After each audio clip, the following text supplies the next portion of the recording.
Viewers and friends, good morning, good afternoon, good evening, wherever you are. Welcome to the third and final day of our crew welfare event. We trust you have enjoyed the presentation, best practice and discussion so far, and looking forward to today's program. Now, before we move on with the program, a quick note. As you know that within Safety for Sea, we are running several initiatives on crew welfare. We would like to bring to your attention our SeaFit survey, which is by far the largest survey of its kind on a global scale regarding crew welfare. The results of the survey will be announced online by the end of Q3 at safetyforsea.com and will be made available in our in-person events in London, Athens, Manila, and Singapore by the end of October. We would like to ask you to direct your crews and other colleagues to the dedicated website, the seafit.safetyforsea.com, to participate in the survey. And remember, it's free and it's a small effort for a good cause to move the industry forward.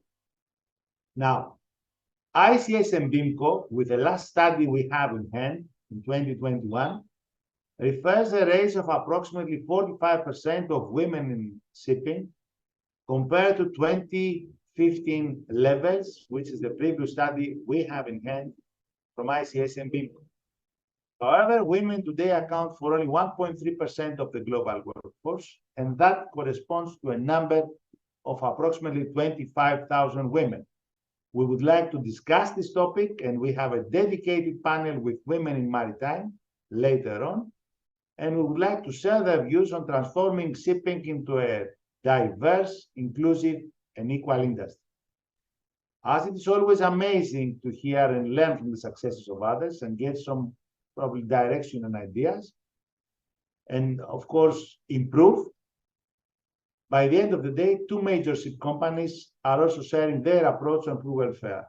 So among these thoughts, we also have, and we are accommodating, being extremely happy about it, seafarers who would like to share their messages and thoughts with respect to what crew welfare actually means for them. Now, without any other further ado, let's move on and hear from them to commence the day. Stay tuned.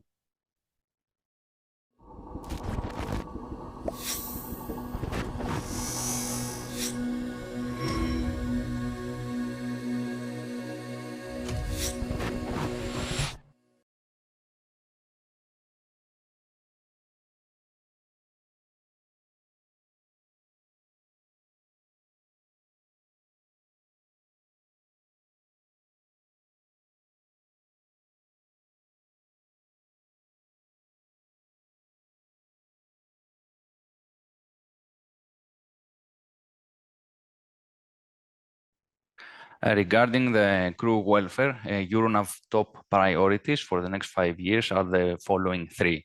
Further improve the physical and mental well-being on board. Further improve internet connectivity communications on board. We are assessing the Starlink solution at this stage. And finally, develop a more robust and clear career development path for our seafarers. The top 5 factors which define crew happiness, according to our organization belief, are the following: short duration of employment contracts and flexibility of the next assignment date, communication with the family, competitive salaries and allotments on time, physical and mental well-being. And what I mean physical is the quality of the food and the water on board, and gym and sports facilities. And the mental well-being, the entertainment, social activities, or in times of mental stress, to be able to provide a solution through a psychometric consultancy that we are employing as a company. And in order to be able to provide also the food quality on board, we are employing 3 different catering providers, and that allows us to be able to have a comparison and assess among the providers. And finally, the professional development. The professional development is very important for senior officers because it is a main driver to their development for the future. They want to know what are the prospects for them in the company, if there are any prospects, and this is the key driver that will keep them employment with the company and improve the loyalty. So if they know that there is a clear path that will allow them to reach their certain professional goals, this is on the benefit of the company. The best practices I recommend is the best practices we already in Euronav implement and are directly correlated to the previous 5 top factors we discussed about the crew happiness. So we have the first, the employment contracts. We implement duration of 3 to 6 months for the senior officers, 4 to 6 months for junior officers, and 6 months for the ratings. Regarding the communication with the family, we have an upgraded crew internet policy with VSAT system on all of our vessels. We give free 3.1 gigabyte per month per person, free 30 minutes video call per day, and unlimited texting through WhatsApp. Regarding the competition of the salaries, we are participating in a benchmark of wages, the Spinnaker. It provides us on an annual basis a report with the average of the market regarding salaries of seafarers, so that we are able to adjust and being on the upper side of the average. And additionally, we have the e-wallet system.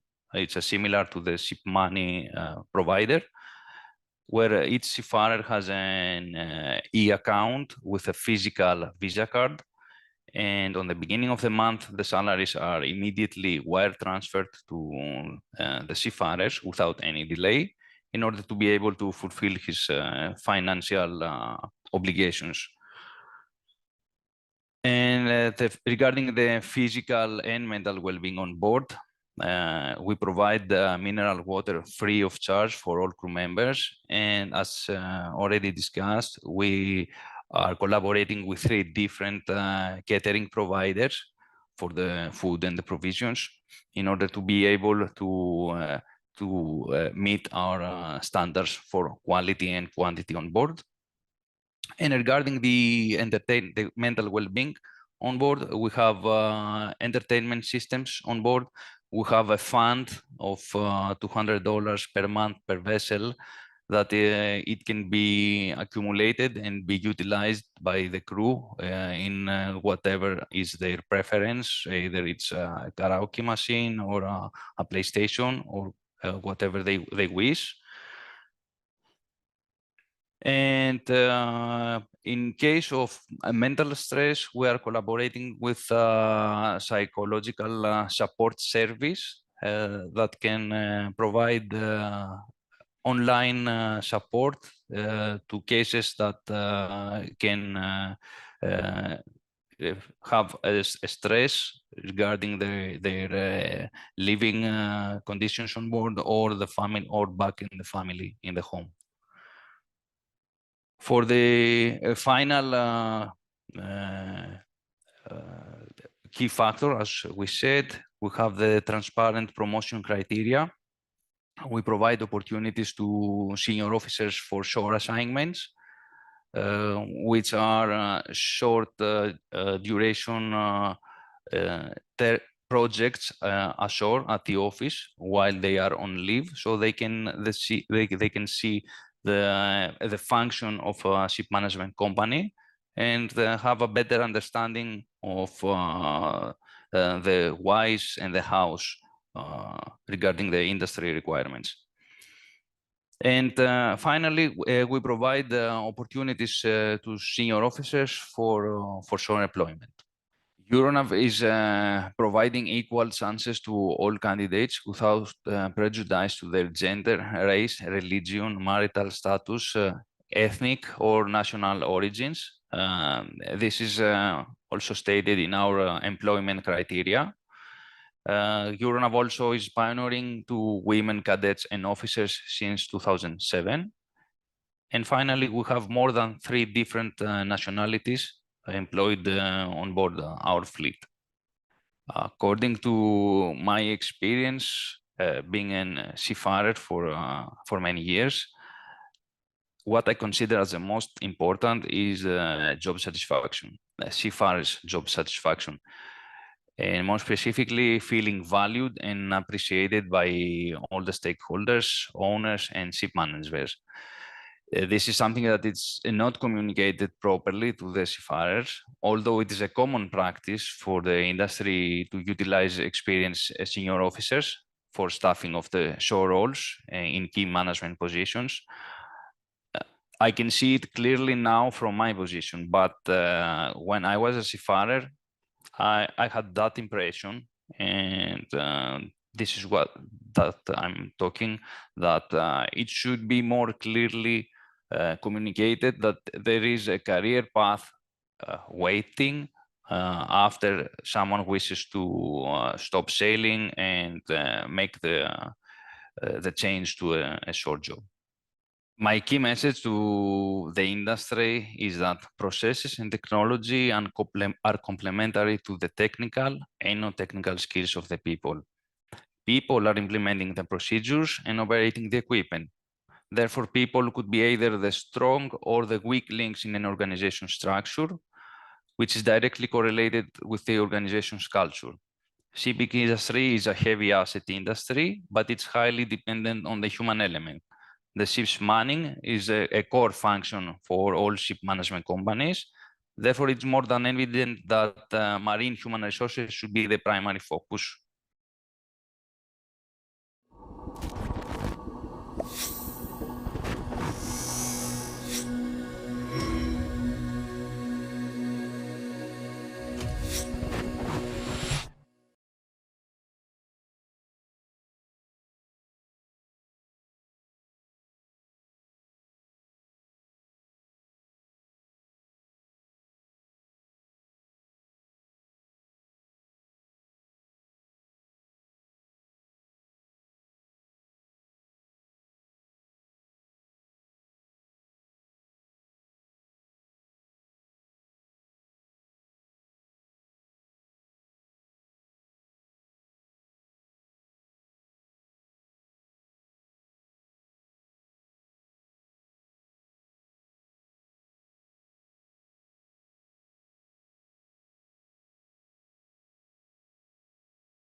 Hello, everybody.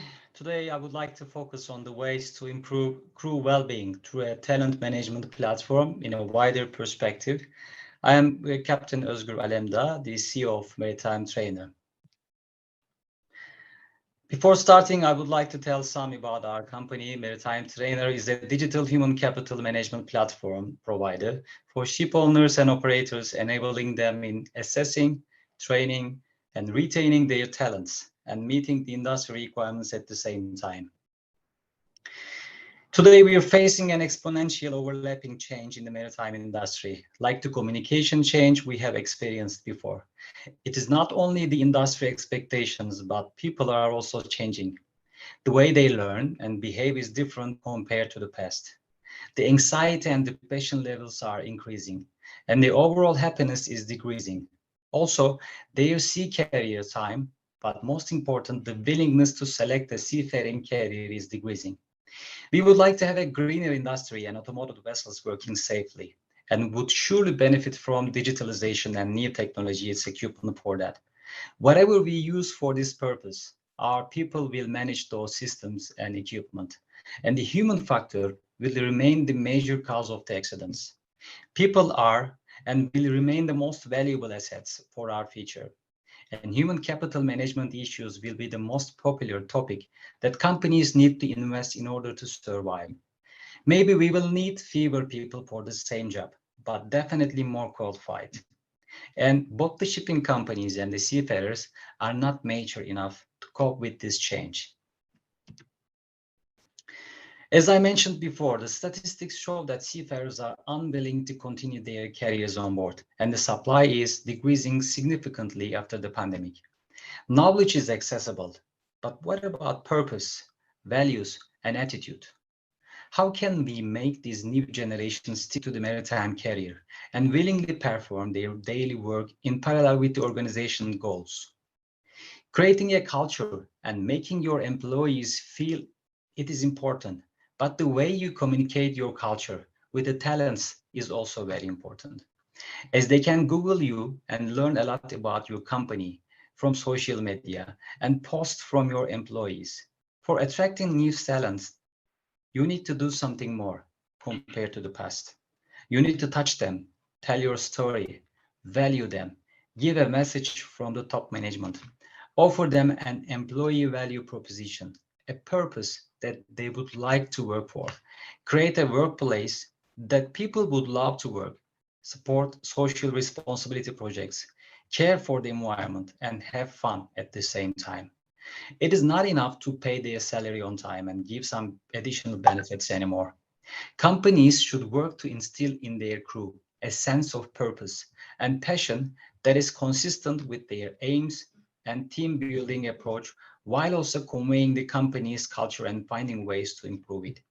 We will definitely hear more about talent attraction, acquisition, development, and retention in the future. And shipping companies need to use HR functions properly rather than making crew logistics. And we are, as talent management providers, here to support them. Studies made on artificial intelligence, autonomous vessels, and other technological developments make officers afraid to lose their jobs soon. We all know that it is not that close, especially for the vessels that are working globally. The crew is crucial, and also the technologies.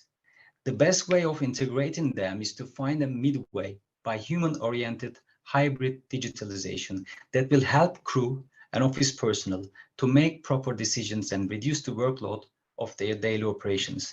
So human capital management companies' first target should be to use this technology for the sake of people by helping them integrate themselves with the new technology easily and increase engagement, recognition, and also rewarding. Instructional design is one of the most important issues that should be focused on to meet the new generation's learning needs. Learning can be realized effectively when the learner is taken in the center of the process with an active learning methodology by using interactive content through case studies, real-life problems, and relevant visuals. The old-fashioned PowerPoint presentations don't work anymore.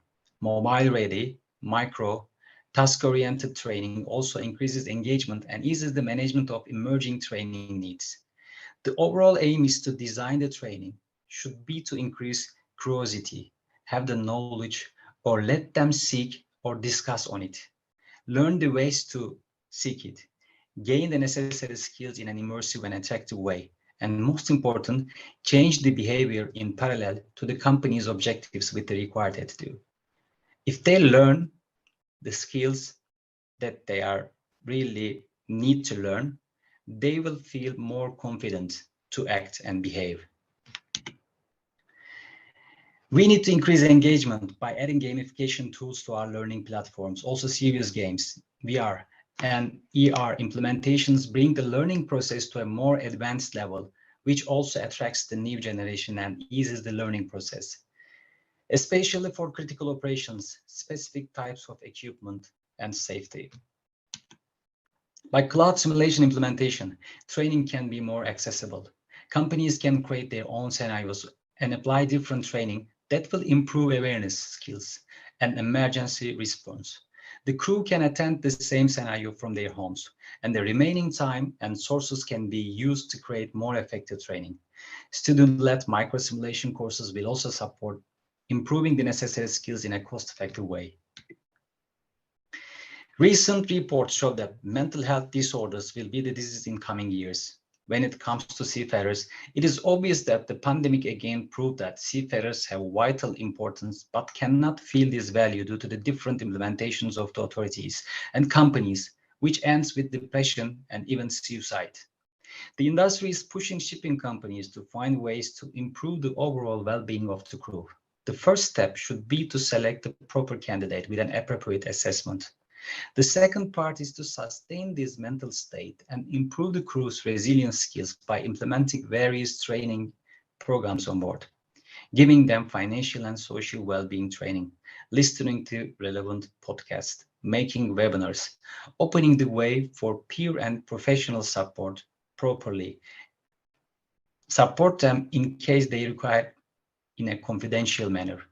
Initiatives like Shell's Resilience Reflective Learning Program, Mission to Seafarer financial and social well-being courses, psychological first aid and morning CBTs, and podcasts are excellent examples of best practices. Last but not the least, companies need to set a proper system armed with practical training tools and materials and actively monitor and manage these conditions that affect mental health and well-being. It is also vital to react immediately in a case of emergency situation. These requirements will be an industry standard by the upcoming human factor element, both stated in the TMSA update and dry BMS, that shipping companies need to be prepared for.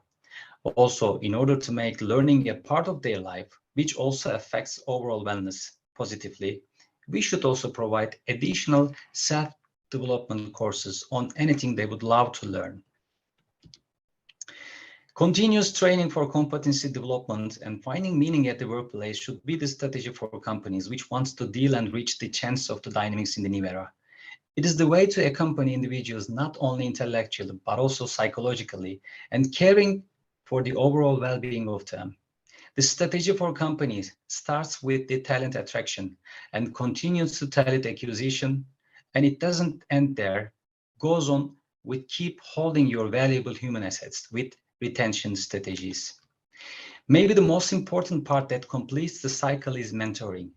Talent retention is about motivation and integration, retaining the expertise of years that has been invested by companies and by individuals need to find a meaning to continue with loyalty and commitment.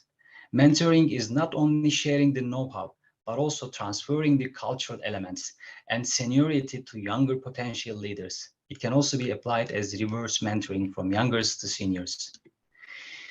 We have a large amount of data collected from various applications on our platforms, but do we use this valuable information for the sake of crew and companies? These data can be collected and enriched with real-time data with the help of onboard IoT implementation and vision analytics. If these data are properly analyzed, shipping companies could have a fantastic resource as a decision support system for immediate actions and long-term planning. At the same time, we can also have the chance to follow the behaviors of the crew and act immediately to warn the seafarer or give them the necessary support. I tried to highlight the importance of crew well-being and the ways that we as digital human capital management system providers may assist to shipping operators and managers. Thanks for listening.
Good day, everyone.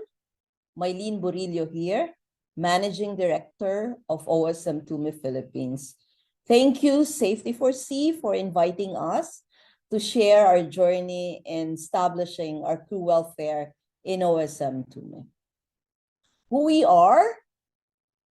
are proud to say that OSM TUME is a product of a merger officially launched last May 22 with 29,000 seafarers globally, 29,000 human beings, 29,000 families, half of which are Filipinos. Our company exists because of our seafarers. We have a job because of them. There are families who have a good life because of them. And thus, crew welfare is our top priority, whether they are on board or they are ashore. So, the maritime landscape is shifting at a very high speed. We have social media pressure. We have adapting to the new technology, adapting to green, pandemic, war, and a lot of things. And this is the reason why there is an urgent need to have a stronger and relevant welfare program to help our seafarers. Welfare is defined as a state of existence covering health, wealth, and happiness. It's not only about health, but it's also about wealth and happiness. Thus, a crew welfare program must be holistic, covering all aspects of welfare. So, we need to do something. A high-performing vessel and a healthy ocean is highly dependent on healthy and happy people managing or operating in it, our seafarers. So crew welfare program is a holistic approach, is what I will discuss based on our experience, sharing our practices that hoping some of you listening can get a little bit of inspiration.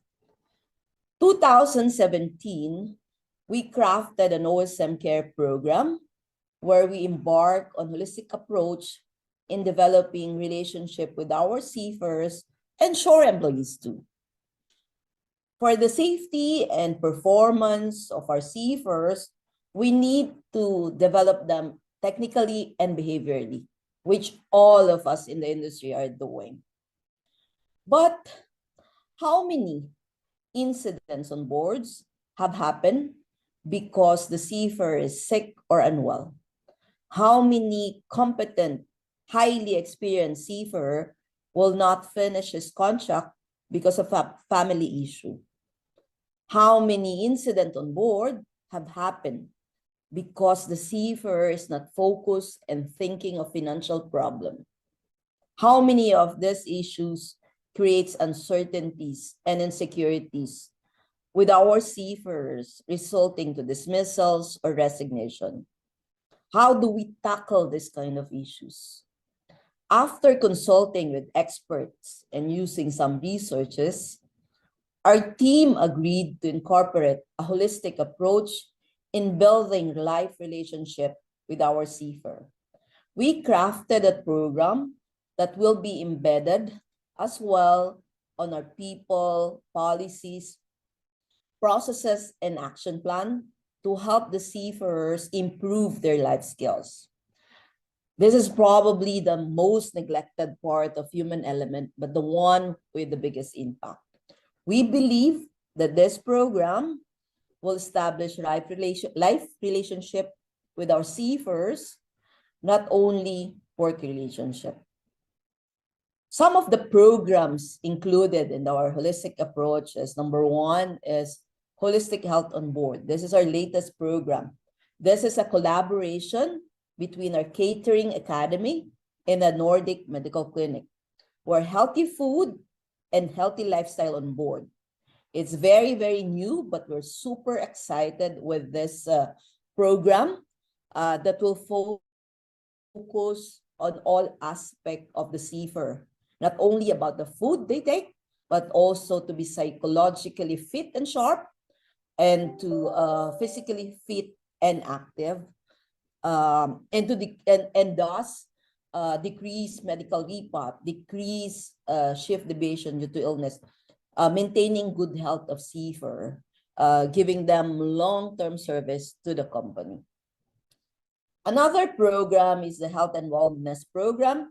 This is not only on board, but this is also for the seafarers and their family on vacation.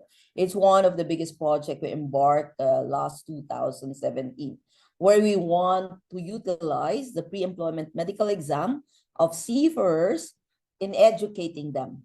A PEME clinic that is empowering the seafarer, not just tagging them fit or unfit. There is a mandatory health and wellness seminar, a mandatory one-on-one with a holistic doctor.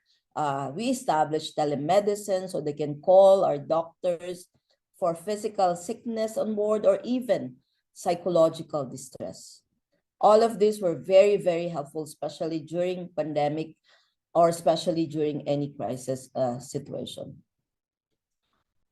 Another program that we embark is the family club, the Seafarers Family Club. Other than health, other than a health program, we established the Seafarers Family Club because we know a number of seafarers' challenges on board relates to family dynamics and thus creating poor performance. This club is present in 7 major cities and provinces in Philippines, creating community for our seafarers, family to help each other. We have family counselors helping them and also giving them tools to deal with challenges of an overseas worker family. Another tool, another program that we embark with is the financial wellness program. Financial management is a big issue for seafarers, especially in Philippines. Instead of luring them with bonuses or loans just to stay with our company, we also equip them with tools in managing their finances. And our policies, our company policies also support the program. The result of the OSM Care program is really really encouraging. It's not only because of the OSM Care program, but the big chunk of it as well is the safe and good workplace environment on board, led by our ship owners. But we know that the program created a big impact in our figures. Our retention rate from 2019 to 2022, our target is 95%, but it surpasses every year. What is most, what is also very encouraging to note is the repatriation rate, the medical repatriation rate, where we have 2.21% 2019 and 2020, where the industry standard based on a research a few years ago is 1.5. Ours is more than 2%. But during the care program, it's now 0.74 and 0.81, something that we're very proud of. So, in summary, here with what we can share that works for the program. I can share a lot of learnings on our program, but this is something that I would like to share. That the crew welfare program must be holistic, that seafarers are human beings, not numbers. It must be targeted. We have research, we have interviews with the family, involve them in crafting the program. And the seafarers and shore employees have similar programs. So we have similar programs for our employees in the office. And you walk the talk. You cannot teach them something and your company policy doesn't support it. Example, the loans. So we do not give a loan just for to buy something that is unnecessary. We only provide loan if there's hospitalization or that something is unexpected for the seafarers. It must be proactive than reactive. Must be part of strategic planning and management review. All programs, we have annual programs that we review quarterly. and we craft annually. It must be data-driven. You have to have facts and data to ensure you're on the right path. And you tweak along the way if it's not doing what you need, what you're expecting. And you must involve the experts. We involve doctors, psychologists, family counselors, etc. And it's not a revolution, but it's an evolution. So it must be continuous and structured, focus on long-term effect, and must be embedded inside the company culture. So the key takeaway, the maritime landscape will continue to evolve, but one thing will remain constant. A high-performing vessel and a healthy ocean is highly dependent on healthy people managing it. There's a need to continuously develop this program for the improvement of the well-being of our seafarers, not only on board, but also at home. It's a personal responsibility that we need to tell our seafarers to take care of themselves and take care of each other. Thank you so much, everyone. I hope I'm able to impart some of the learnings that we had. You know, some we're not yet there. We will continue to evolve in this aspect, but there is a good intention in this, and it is already embedded in our company culture. I hope it added some value to the attendees of this program, and I hope you are inspired to do something similar or more, not only because of loyalty, but because it's the right thing to do, because the seafarer is our most important asset of the company. Thank you so much. Salamat po.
Hello, I'm Simon Grainge, Chief Executive of ICE1, the International Seafarers Welfare Assistance Network. In my presentation, entitled Seafarer Welfare in a Changing World, I'm going to talk a little bit about our work and then explain the importance of seafarer welfare to the recruitment and retention of seafarers in the future. I've been to many conferences over the years, all about the challenges facing the industry in the future, and there is rightly much discussion about the impact of technology. But what I want to talk about are the challenges facing arguably the most sophisticated piece of technology we have, the seafarer. And while some might foresee a future without seafarers, that's a long way off.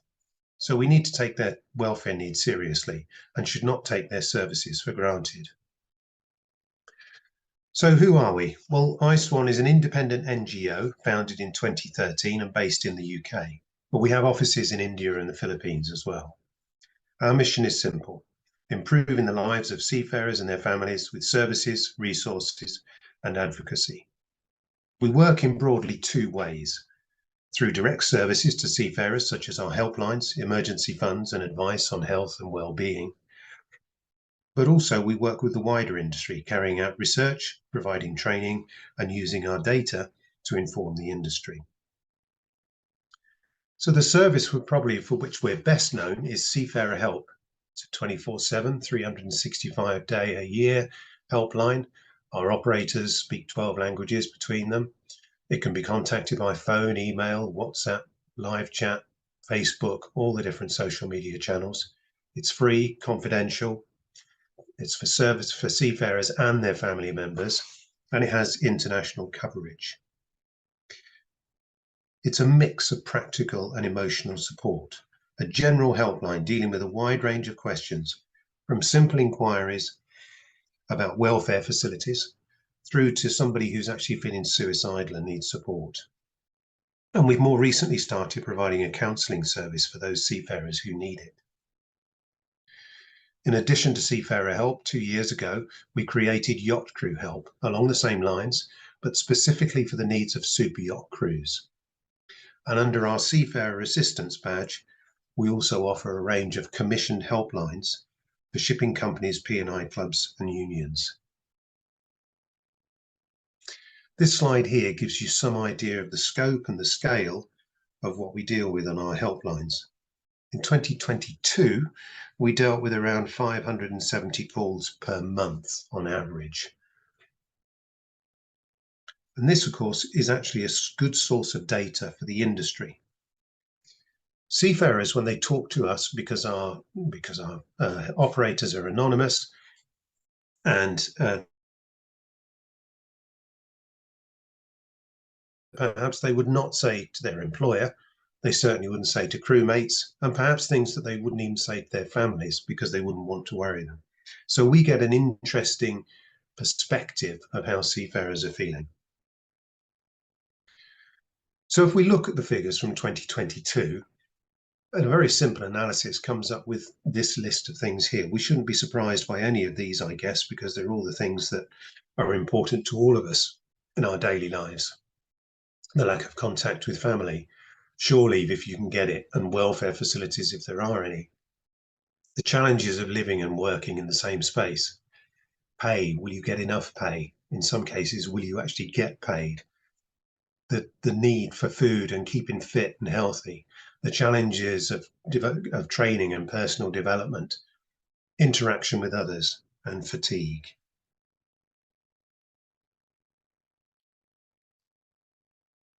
So we've just come through a hopefully once in a lifetime event, and we all know the impact that it's had on seafarers.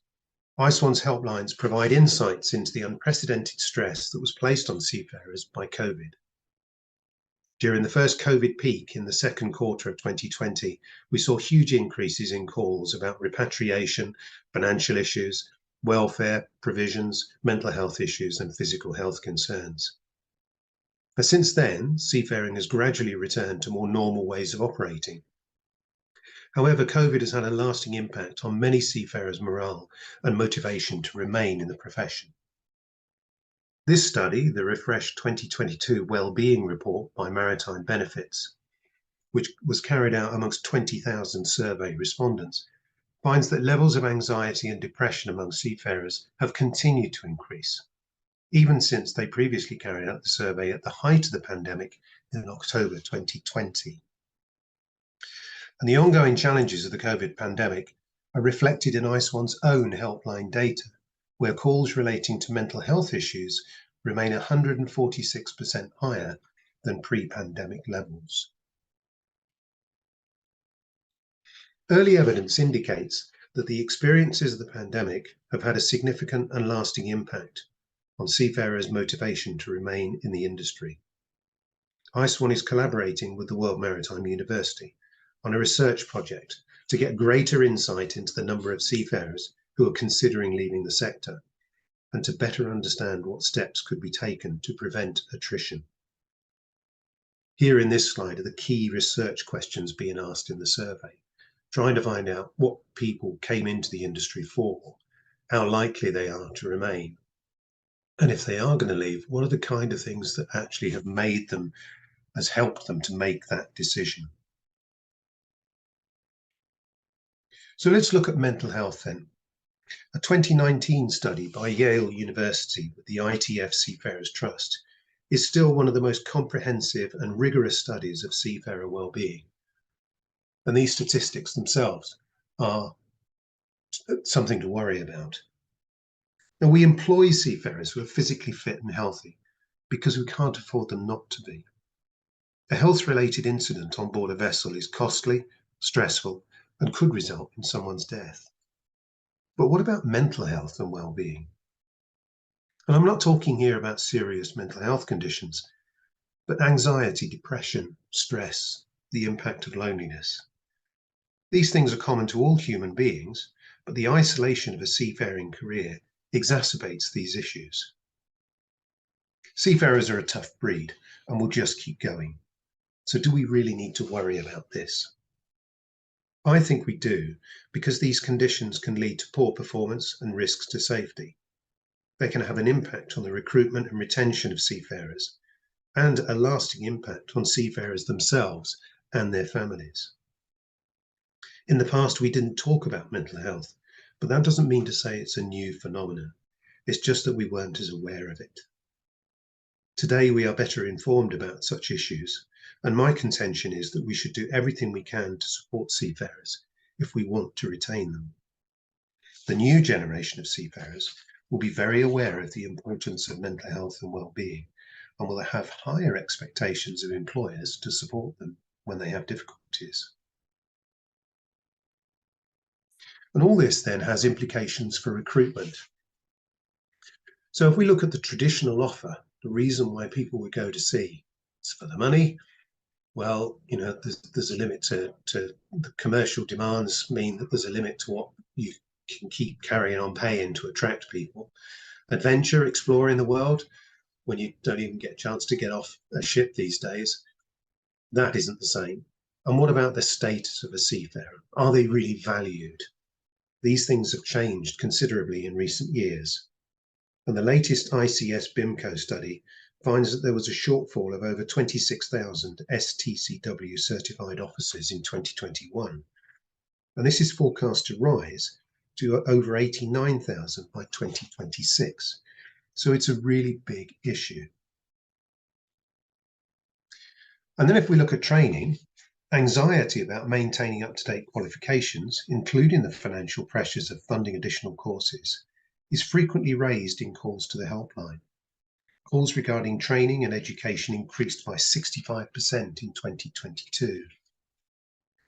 The Just Transition Maritime Task Force, in its first report, provides insights into the seafarer training and skills needed to support a decarbonised shipping industry. And the headline finding from this report is that as many as 800,000 seafarers serving global shipping could need upskilling by the mid-2030s. Are we ready for this? And what will be the impact on seafarers? And then let's talk about leadership. There's been increasing focus on the leadership culture at sea. To cite but one example, a recent literature review by the Seafarers Hospital Society finds that research into maritime welfare has repeatedly identified the need to broaden the interpretation of leadership beyond technical expertise to include communication skills, sympathetic management, and intercultural literacy. Good leadership is essential if we want to address bullying, abuse, harassment, and discrimination, which are still clearly areas for concern. Calls to our helplines on these matters have increased every year since 2019 and grew by 28% in 2022. There is a risk that the challenges of decarbonisation will further undermine the attractiveness of seafaring and lead to even greater numbers leaving the industry. So having the right leadership culture will be all the more crucial in supporting seafarers to cope with the pressure of technological change, including the safety challenges of handling new and more dangerous fuels. ICE1 is planning more in-depth research into how seafarers feel about the wide-ranging changes and the impact that they're having on job satisfaction. And the anecdotal evidence that we're hearing is that it's fueling increased anxiety and stress. So in conclusion then, it's clear that the life of the seafarer is not getting any easier, and it's unlikely to change in the future. It's going to be more technical, there are going to be greater demands. These are all things that have to be taken into consideration. And then the future of the industry relies on seafarers who are going to be skilled, motivated, most importantly motivated, and resilient to the challenges that they will face. So seafarer welfare then isn't the responsibility just of organisations like ICE1. It's also the responsibility of everyone within the industry, the employers, unions, welfare organisations, maritime training institutions. And let's face it, when it comes down to it, it's not just about welfare. Surely it's good business. So thank you very much for listening. Thanks.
Hello, my name is Catherine Logie from Ocean Technologies Group, and I'm here to talk to you about protecting your teams through well-being awareness. People are our greatest asset, as many companies state. Does your company protect, value, and look after its people in the same way they protect, value, and look after their ships? Well, research shows that happy, healthy crew contribute to strong financial performance and safety performance. So well-being makes good business sense.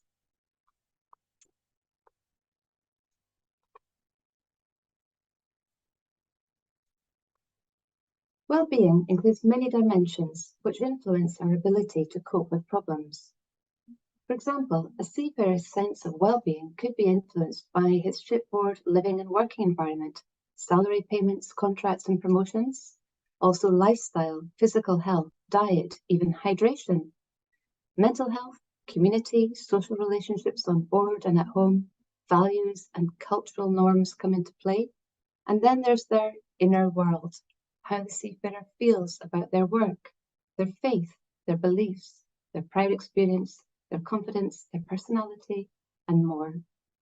All of these aspects can be helped or hindered by the onboard and company culture. So how can ship operators support crew well-being? Companies might provide internet for crews, which of course is important for keeping in touch, but this does not guarantee feeling connected with fellow crewmates, especially within multilingual teams. Loneliness and isolation at sea remain a real problem, and the rate of suicide is unfortunately increasing.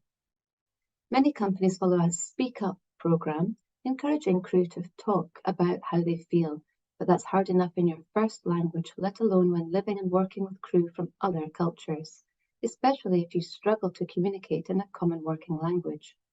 Communication skills can make or break the social relationships on board, so it's worthwhile assessing crews' spoken language abilities pre-hiring. Being able to talk to someone about how you feel is sometimes all it takes to help maintain a positive sense of well-being. Connecting online is great for keeping in touch with family and friends at home, but too much of it can also affect concentration or limit proper rest time for crew. We have developed a title called Cyber Wellness, made to follow Intertanko guidance. It explains why screen time can be addictive and shows practical ways of staying in control.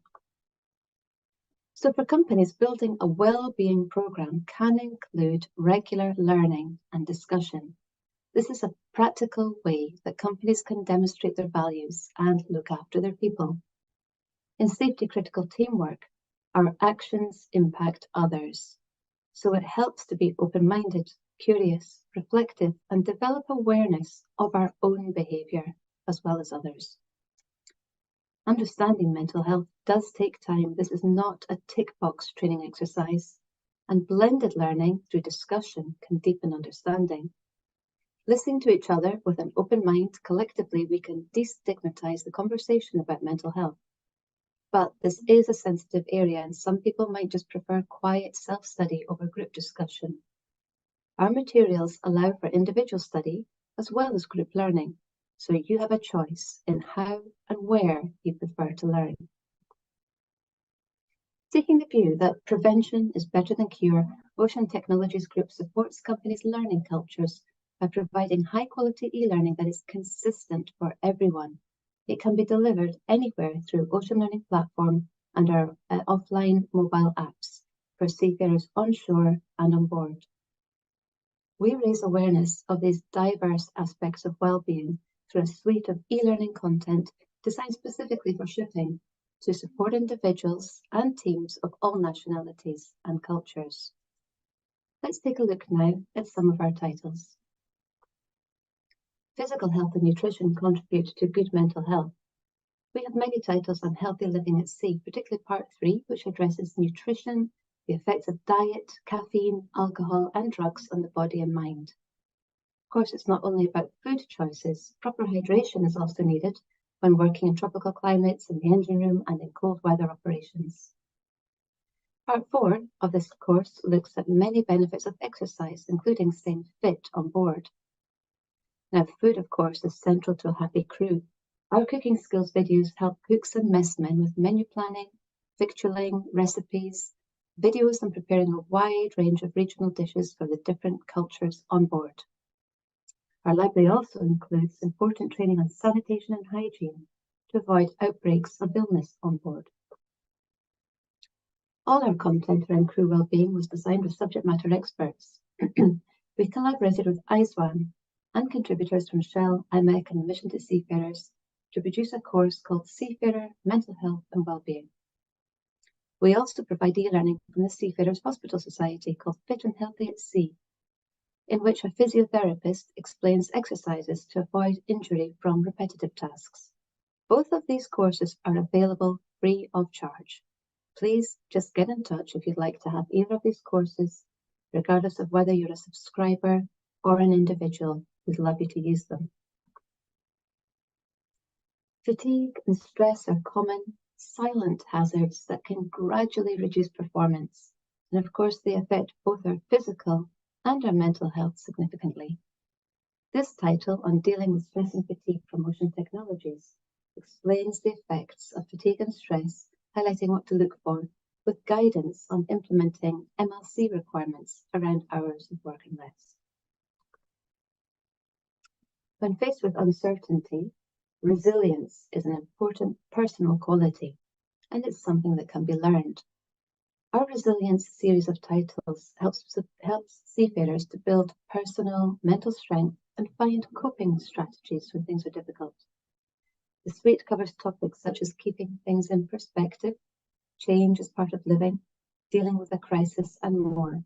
It explains how to take care of yourself and guidance on how to look at difficult situations from a different perspective. Seafarers are guided on taking decisive action in challenging situations, and of course how to build trust with others through strong personal connections. There are some aspects of mental health that require specific knowledge and intervention. For example, post-traumatic stress disorder is a condition brought on by witnessing or being involved in a traumatic or violent event. An example could be a fatality, maybe a humanitarian disaster, or a severe pirate attack. In our PTSD course, we look at the effects of trauma with a case study of a seafarer who survived a brutal pirate attack. He describes his ongoing recovery from PTSD, and he encourages seafarers to open up and talk about their experiences of mental health generally. The course explains what PTSD is and is not, because it differs so much from stress or anxiety. Not everyone who experiences trauma will develop PTSD. Symptoms might not appear for months or even years after the event. The course emphasizes that PTSD requires specific diagnosis and intervention by trained health professionals. Now, leaders play a vital role in getting the best from their teams, and that includes being aware of discrimination. Seafarers work in a very diverse environment, which makes the industry a great place to work. However, misunderstandings and unconscious bias can lead to tension, anxiety, and in some cases, bullying or conflict. Everybody has the right to work in a respectful workplace, so meaningful diversity awareness training, which covers gender, identity, religious beliefs, and sexual orientation, all contributes to a positive working environment and, importantly, an inclusive culture. In our two courses, Bullying, Harassment and Dignity at Sea, we look at people management skills with guidance that can link directly to your HR policies. Of course, teams are often mixed nationality, and we have a course on cultural awareness which helps individuals on board in how to work successfully with other cultures. It highlights that we don't need to adopt another culture's beliefs just to fit in. There's always something new to learn about culture, because remember that when we're under stress, we tend to revert to our own cultural norms. We might not even be aware that our behaviour can exclude others and increase their sense of isolation on board. So this course is not only for leaders, it offers practical guidance to apply in your role at all levels. Inevitably, pressures can build up on board and lead to conflict. Conflict in itself is not necessarily bad, but if it's not managed effectively, it can quickly destroy trust, creating issues for the individual, also for the team, and for employers. Knowing how to address tensions, prevent and handle conflict with a range of strategies is another people skill area that we can help with through this training course on conflict management. So the work environment and atmosphere on board are massive contributing factors to seafarer well-being. Seafarers have no choice about who they sail with, so the relationships and the interactions on board are very important. Also, the relationships with the operational teams on shore. When crew work well together and have a strong positive sense of well-being, then the work continues effectively. Happier, healthier employees, taking care of themselves and taking care of each other are your greatest asset. Thank you very much for listening. I'm Catherine Logie. Please contact us if you have any questions about our ocean learning platform or any of the learning content that I've mentioned today. We're here to support your needs and we look forward to hearing from you. Thank you.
Hello there, everybody.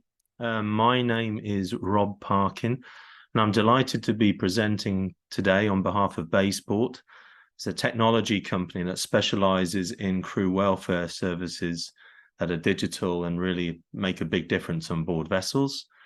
First, before launching in or diving in, I'd like to thank the Safety for Sea team for inviting me to present today and get involved in this wonderful event. Great. So the theme of my short presentation is embracing new technology and digitalization to improve crew welfare. And I'd like to really explain a little bit about what we do and how it can make a big difference on board vessels. We have a little saying, really, enabling meaningful interactions anywhere. And that's really our focus through information and entertainment. So an introduction about myself. There I am, a slightly aging 50s throwback rocker, the top left, and there's a much younger version of myself delivering news. I've worked in the industry now, well, for so long. I've dedicated pretty much my entire career to delivering content. So it started at a very young age, as you can see, and it's an ongoing concern of mine. But I believe in connecting people. With over 20 years experience in the maritime sector, I've really focused on delivering curated and focused content and communications to seafarers. The focus of this has always been really to generate better crew welfare, provide better connectivity to home, and obviously boost and maintain safety. I'm very excited at the moment because we live in a changing world, but this era of digitalization is driving new opportunities and maybe new requirements for crew welfare, engagement, and well-being. Looking at my company, Baysport, Well, we deliver professional level IP-based infotainment platforms, IPTV, if you will, to enhance crew welfare. We don't just work in maritime, we also work in the energy, hospitality, and enterprise industries. My engagement really focuses on the things that float, though, maritime. We're dedicated really ourselves to providing this IPTV platform that boosts our clients' ability to engage and involve staff around the world and effectively share information. This also enables companies to get the most out of their existing technical assets. As a Norwegian company, we were founded in 2008, and we're very proud to say now we have over 1 million annual users in all sectors, and this includes 750 vessels, a number that's growing rapidly. We're also proud to say we've never lost a client. I don't want to jinx us, but you know, a key thing is our systems are ongoingly supported and updated, and this relationship as we grow with our clients is the sort of relationship we hope companies grow with their sea staff as well.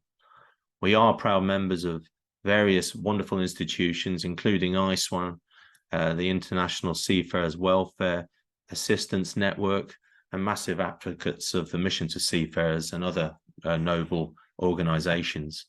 Everything we do is aimed at enabling meaningful interaction and boosting crew welfare. So where do we fit into this age of digitalization? Well, I think there's a few things we all have to accept. One is change is constant and accelerating. You know, this brings new opportunities, but equally new challenges to us all. And the question we ask ourselves and all suppliers should ask is, how can we help shipping operators? You know, the maritime industry is without doubt a unique environment, and it presents to us a unique set of interactional challenges and needs, how to communicate effectively with vessels. You know, this is driven by all sorts of needs, including and prioritizing safety, connectivity. You know, new technology does bring new opportunities, but obviously new problems. The better the connectivity, the bigger the cyber risk, really. And so there's a big consideration here. You know, legislation and regulation evolves over time and needs to be upheld and respected. There's a thing I call digital expectations. People working at sea and on land, of course, have a very different expectation level to how they engage with the world using technology than they did 10 years, 20 years ago. Crew recruitment and retention is an ongoing focus for the industry.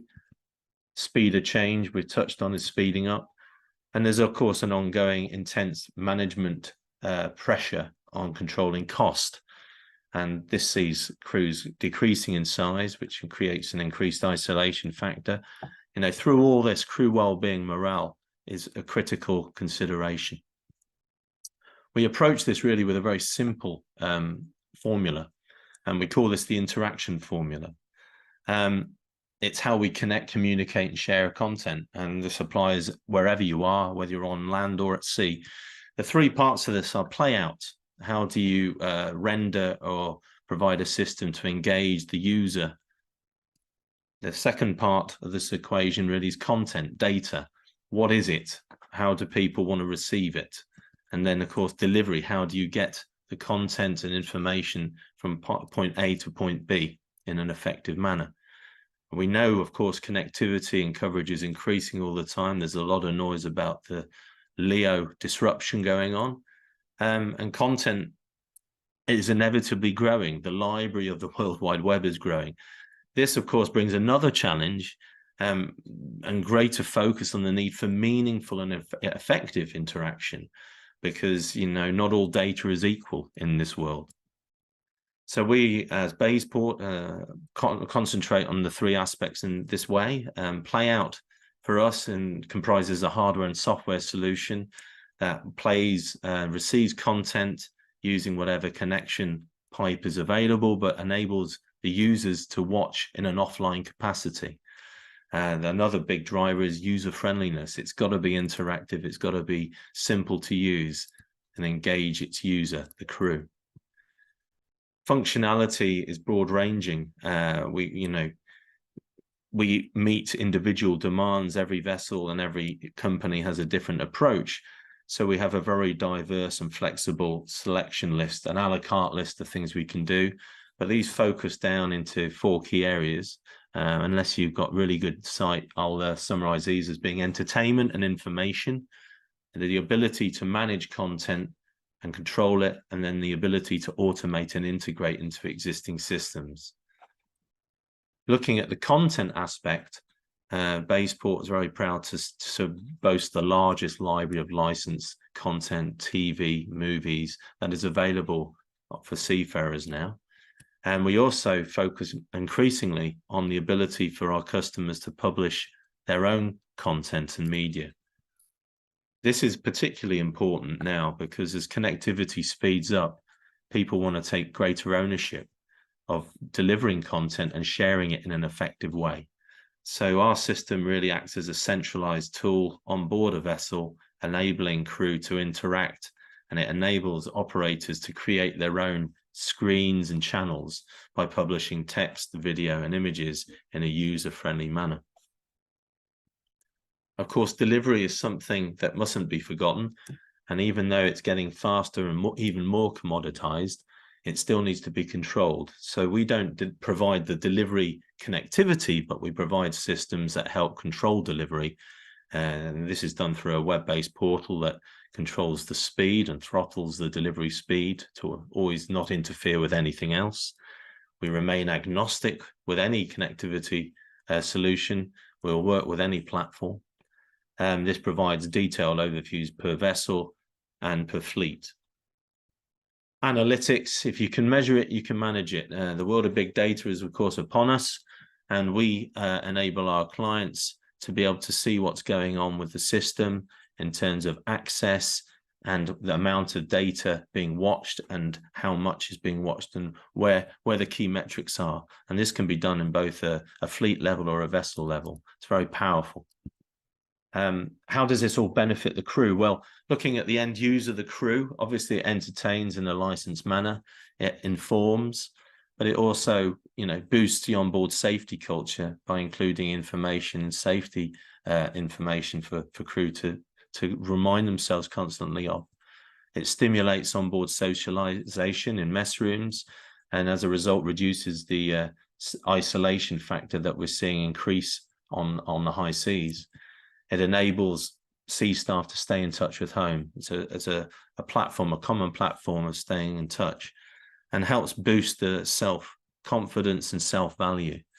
In the other side of this, company engagement possibilities help sea staff feel part of something. And of course, a big upside is it does reduce the over-reliance on the internet as an offline viewing platform. And this combines, we've seen, to boost well-being and morale of crew. In terms of operators, the ship managers and operators who use the system, well, this improves crew welfare, full stop, it's proven, but it also helps fulfill mandatory obligations and regulation guidelines, for example, the Maritime Labour Convention 2006. It helps you enhance crew loyalty and performance. It helps our customers fulfill legal compliance in terms of what content's available on board, and it is licensed. It helps improve the internet performance, ironically, by taking or distracting crew from using the internet all the time. If you have good content on board that's stored locally, watch offline, and have a much more powerful experience. It also gives our clients the ability to take control of what's going on board a vessel, and of course reduce the cyber risk or take control and ownership of that. It enhances corporate communication with crew, and of course, if you can measure it, you can manage it, you can now see the metrics and analytics of how a system is being used. This helps, of course, boost crew retention and attract talent, and we've found this is a very cost-effective step to modernizing and digitalizing onboard crew welfare. And of course, finally, happier crew means a safer and more efficient workplace. So there I conclude my short presentation on behalf of Basport. We like to do our bit and keep crew welfare on the radar. and by providing a powerful platform that enables meaningful interaction. Thank you for listening. Please do visit our website. And, you know, it's been a pleasure being part of this event. Have a good one. Thank you. Goodbye.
Hello, everyone. Thank you for the invite. GasLog is a leading global provider of LNG transportation services with over 20 years of experience. We believe shared values, common purpose, and the pride of bringing cleaner energy to the world is why people choose to work and stay at GasLog. Care for our people, the excellent living conditions and working areas on our vessels, along with our deeply embedded safety culture, are underlying reasons for our high retention rates for officers and crew. Our pool numbers more than 2,000 seafarers. Half of them are on board our ships right now. Our people matter. Dedication, satisfaction, productivity, and success at work are some of the benefits of meeting seafarers' needs. In general, seafarers should have access to necessary services while at sea, including medical care, good quality food, clean drinking water, and proper living conditions. Adequate onboard facilities, such as recreational areas and amenities, can also contribute to their well-being. It is important to identify the key elements of seafarers' welfare and continuously monitor and improve the working and living conditions. Welfare means different things to different people. Probably those needs change over time and as a career develops. Outside of academic research, we should listen, learn, better understand, and support seafarers' health and wellness concerns. Satisfy not only the basic needs on the psychology hierarchy, the theory of motivations which drive people, but also extend further integrated care. Fostering a culture of care for seafarers' welfare involves addressing various aspects of their lives and work and requires the commitment from all stakeholders. Promoting a culture of care ensures that company cares about seafarers. Seafarers care about each other and their work. Seafarers feel safe, valued, secure, and optimistic about the future, and encouraged to seek help, and everyone cares about company, vision, and goals. At GasLog, we know that our performance relies on our talented and hardworking people, and so their well-being and lifestyle are important. Following are some key elements of our comprehensive approach to address and prioritize the identified needs of our seafarers. Further to compliance with International Labour Organization standards and regulatory framework, we pay our seafarers at rates above the collective bargaining agreement and offer competitive compensation paid on time and as per contract of employment. We plan the crew changes, balance service time and home leave, and provide for repatriation at the end of the agreed contract length. Fair employment practices, efficient recruitment processes, vessel dedication scheme, marine HR digital tools, and e-wallet designed for crew support the employment journey. We invest in training and personal development to ensure our people remain highly competent and prepared to perform well in an environment of changing industry demands. We focus on senior officers' leadership training to provide coaching and the right working environment on board. We run an extensive cadet program to train the best candidates for our maritime colleges. We are keen to promote a seamless culture across our shore and vessels, and where possible, we offer ship-shore transfers and short-term rotational development assignments. Physical and mental health are equally important for our workforce and safety on board, and it is not possible to achieve one without the other. We are committed to secure decent work conditions, health, well-being, and equality practices, and send a powerful message to seafarers that we truly care for them.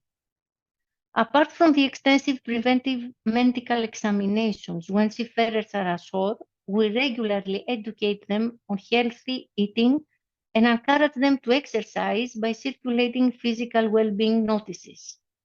Defibrillators, maritime telemedicine equipment, and modern gym equipment and facilities are on board. Mental health support is available to our people 24 hours a day. We have extended the psychological support to our seafarers and family members experiencing a post-traumatic stress disorder due to war or other unfortunate events, so they can have access to confidential specialist support in their native language.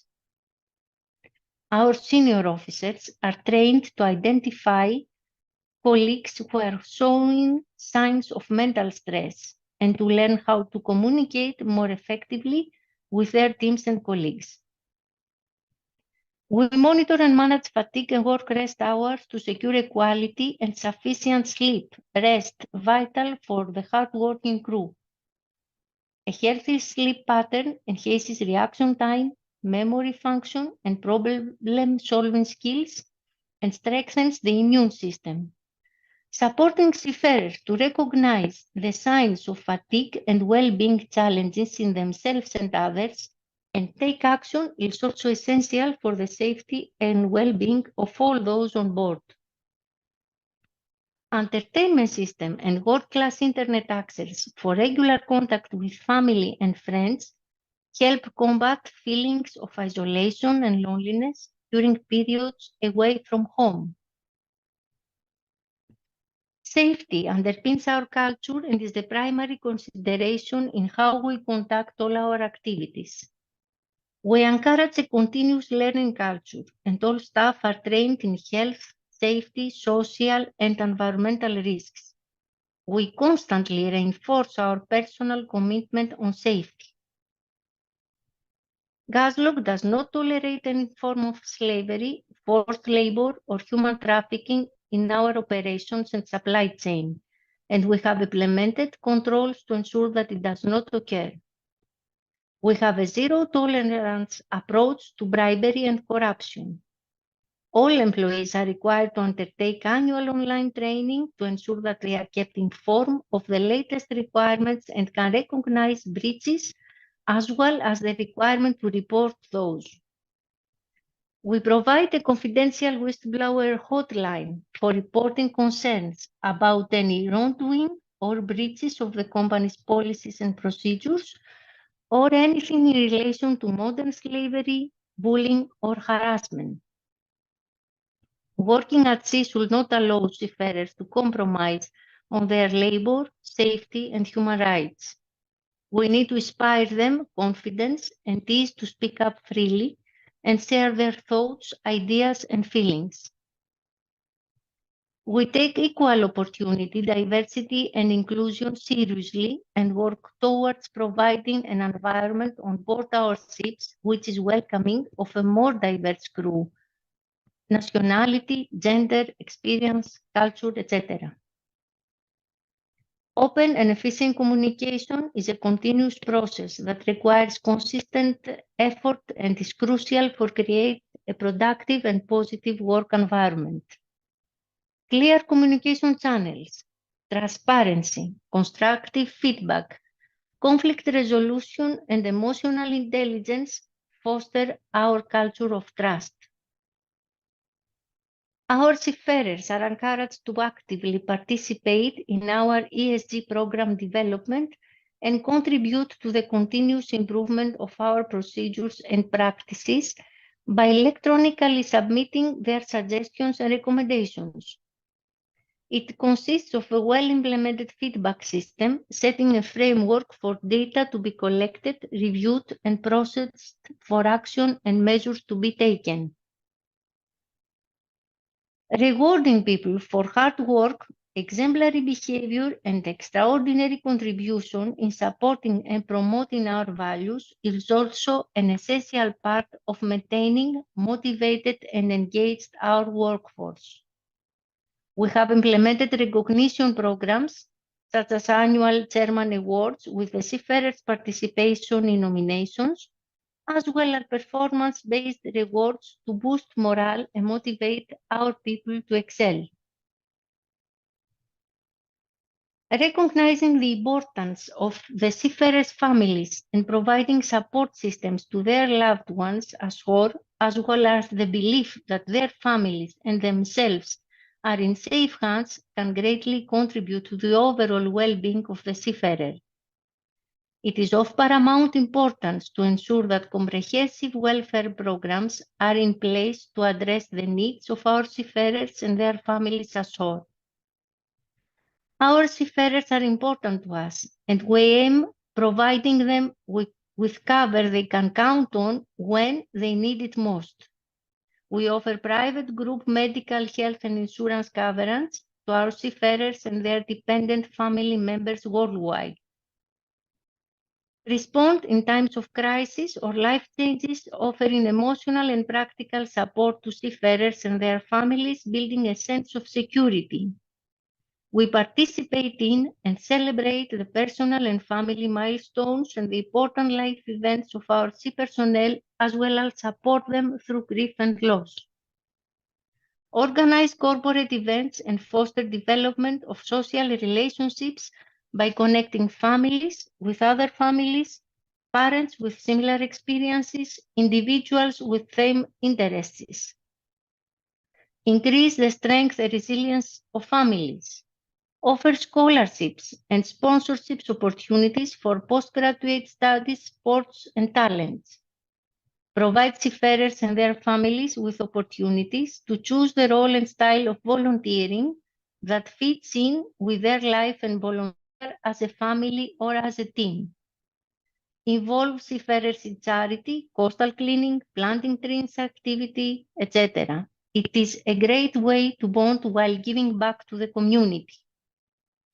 Enhanced well-being is connected with individual resilience, thriving, authenticity, and happiness, but also with enabling a caring work culture built on seafarers' insights and experiences.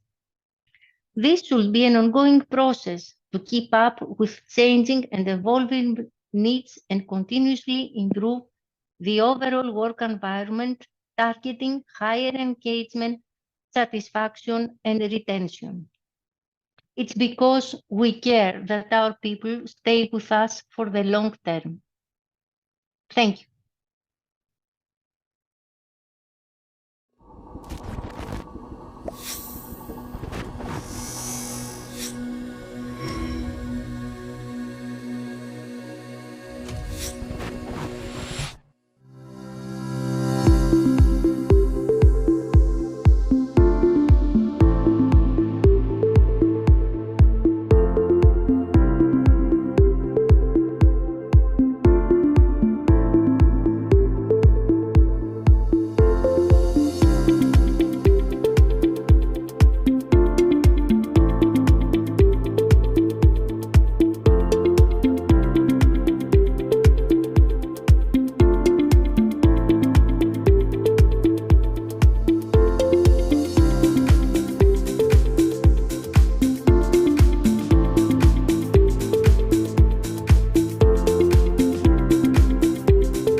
First of all, we want to maintain the level of welfare that we have at this moment so that we do not take a step back, but only forward. Surely we have to see ways to improve more the internet service, since it seems that there are changes from some providers. At this moment, our crew is happy, but because the internet on ships is essential, we must ensure that not only in the next 5 years, but also long after, they will continue to enjoy this privilege. We also want to further improve the private health insurance package we have for our seafarers and their families, and of course to improve some things on board, which for crew are very important during the voyages. The happy crew will initially return to the same company. This is the first element. And the salary may play as it is normal a basic role, but it is not the only one. There are many things that crew ask for, and we need to make this clear. So the retention rate, a high retention rate, will be also an indicator. In addition, the performance, the working performance of a happy crew is much higher than an unhappy crew. Beyond that, the seafarer who is willing to work with the company and, for example, to change the rotation plan, to sign earlier employment without complaint, or staying on shore longer than intended. And generally, if you have a closer collaborative relationship rather than just a formal relationship, can be also a happiness indicator for the crew. An important role, according to feedback, is regarding the provision supply, the food. It is clear that there must be an improvement in both the quality and the quantity that we provided to the ships. It is a critical issue that needs research and constant vigilance, since most of the time the ships do not have standard voyage, and there are many suppliers, with the result that the quality of the food and the prices are affected.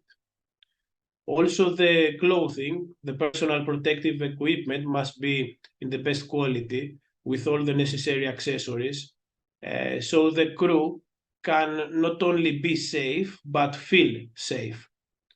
Of course, we should add the entertainment part.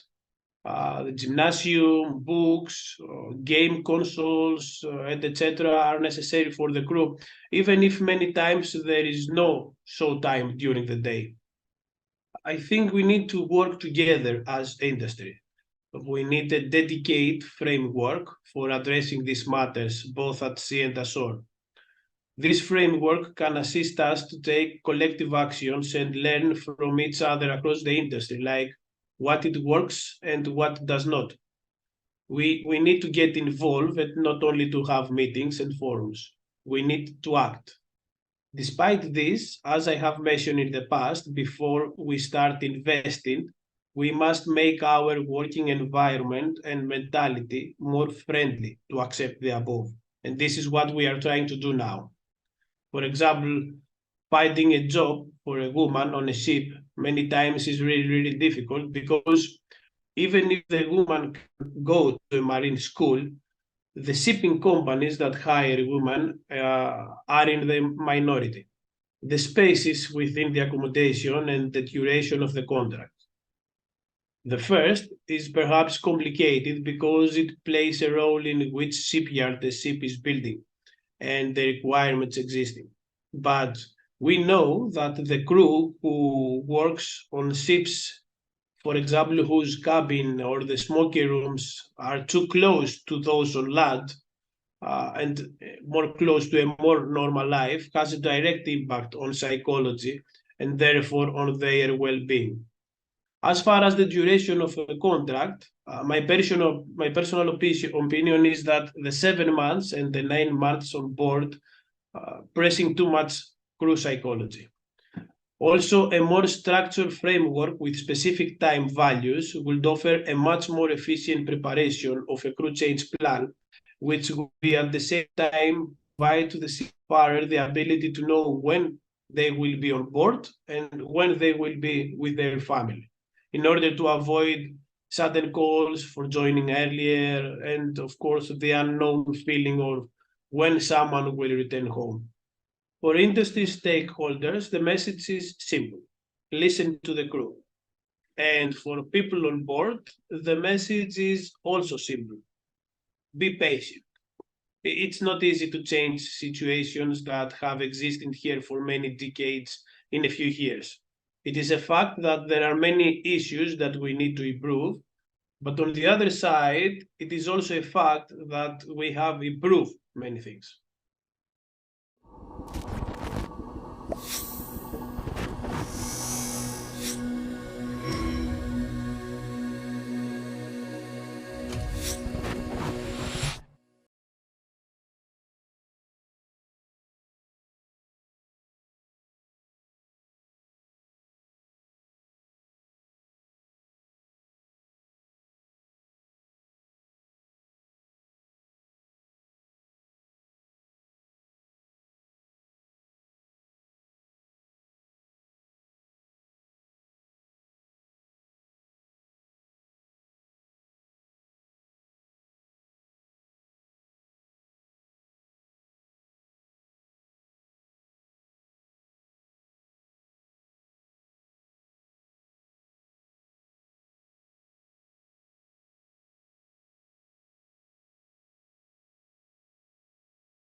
Hello, everyone, and welcome to a special panel of this year's Crew Welfare Week, an event organized by Safety for Sea. My name is Anastasia Kipriotaki. I'm a news editor at Safety for Sea, and I will be the moderator of our discussion today. We are going to focus our discussion on women in the maritime industry. According to an IMO Vista research in 2022, women only account for only 29% of the overall workforce in the maritime industry. Women seafarers, on the other hand, make up just 2% of the crewing workforce and are predominantly found in the cruising sector, while in ship-owning companies, they make about 34% of the workforce. Women may be less, but that doesn't mean that they have to be less than. As the maritime industry strives to be more diverse and inclusive, women should not be left out. Today, we will focus on ways that the maritime industry can embrace and empower its female workforce by turning challenges into opportunities. So, first, let me introduce you to our key experts. I will introduce them in alphabetical order, who will provide us with interesting views on the subject. So, we are very happy to be joined by Captain Ayse Asli Bazdag, who is a port captain, innovator, and maritime strategist. We are also very happy to have in our discussion today Sophia Bullard, who is Crew Health Program Director at Thomas Miller P&I Club. Then we are very happy to welcome Andrila Fernandez, who is Employment Affairs Advisor at International Chamber of Shipping. And last but not least, we are very happy to have Elena Souli in our panel, who is General Secretary at Vista Hellas. Welcome all. Thank you. Feel free to share your thoughts on how the industry can promote opportunities for women and embrace its female workforce.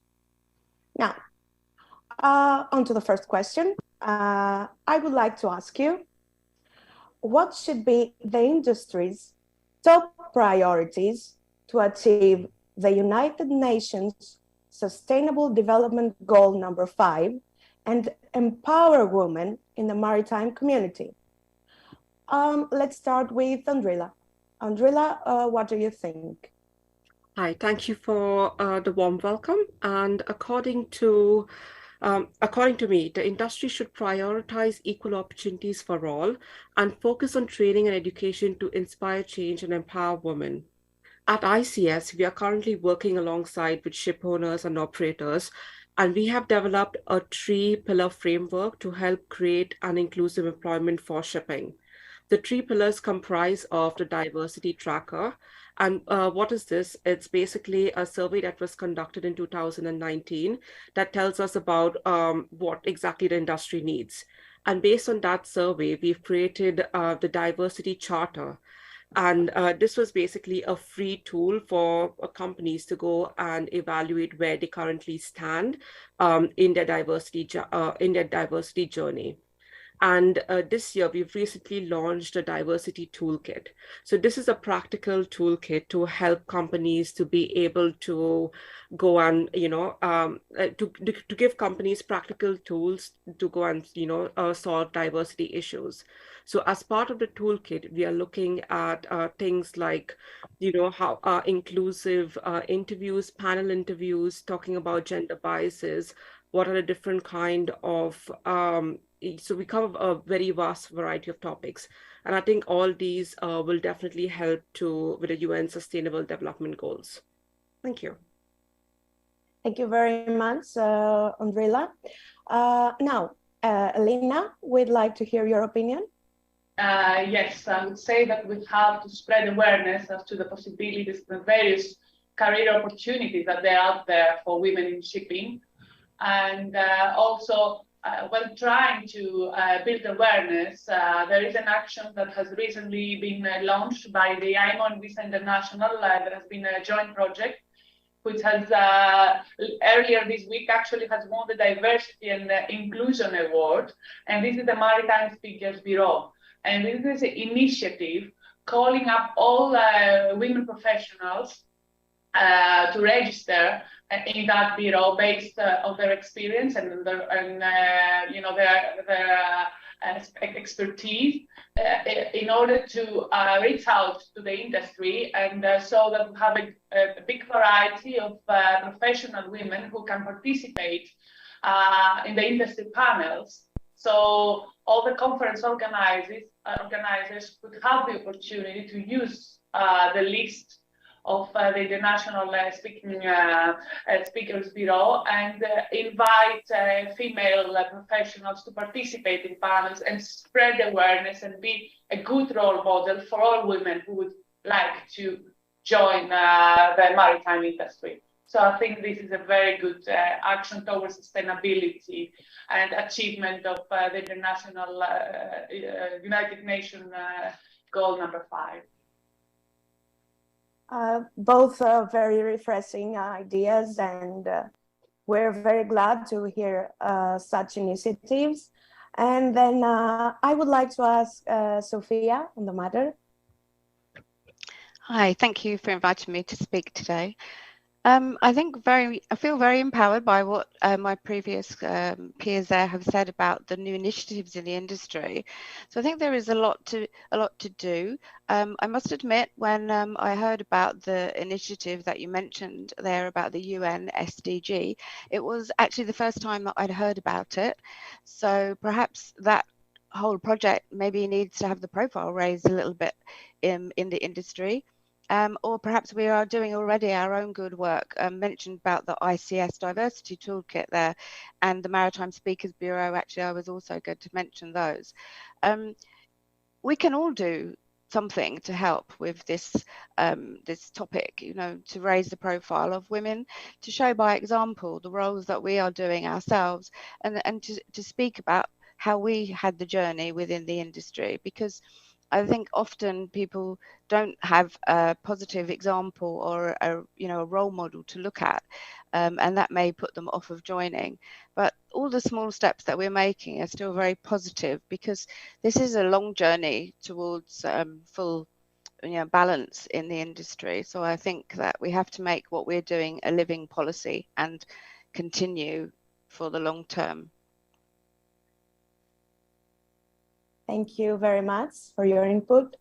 I would like to hear what Aise has to say. Well, I totally agree with Sophia here, and but I will provide another perspective from the field side. First, we have to achieve this SDG 5. We have to understand why we still in 2% levels and onboard working positions of women. So we have to focus on that, because the problem is that really women are challenging in some of the conditions working at sea. So there is something here, there is a bug here that we have to dig out, that why it is not so much attractive for women. If we do not solve and proceed to solve this problem, it will be, it will be much more difficult and to attract more women and achieve the SDG 5 goals. So we have to first understand the physical problems of the women at sea as first. And I also totally believe that, and 29 of women in maritime in general is really a nice ratio when we compare with the other industries like STEM industry and computer science industry. And it's really a good ratio. It means that the women are placed in more management roles. So we should focus on this, that something is also, yes, the levels are maybe less, but it is also going good. And so we can focus on this and how we can proceed one step away and to facilitate the conditions at sea and by employing more women. Thank you very much.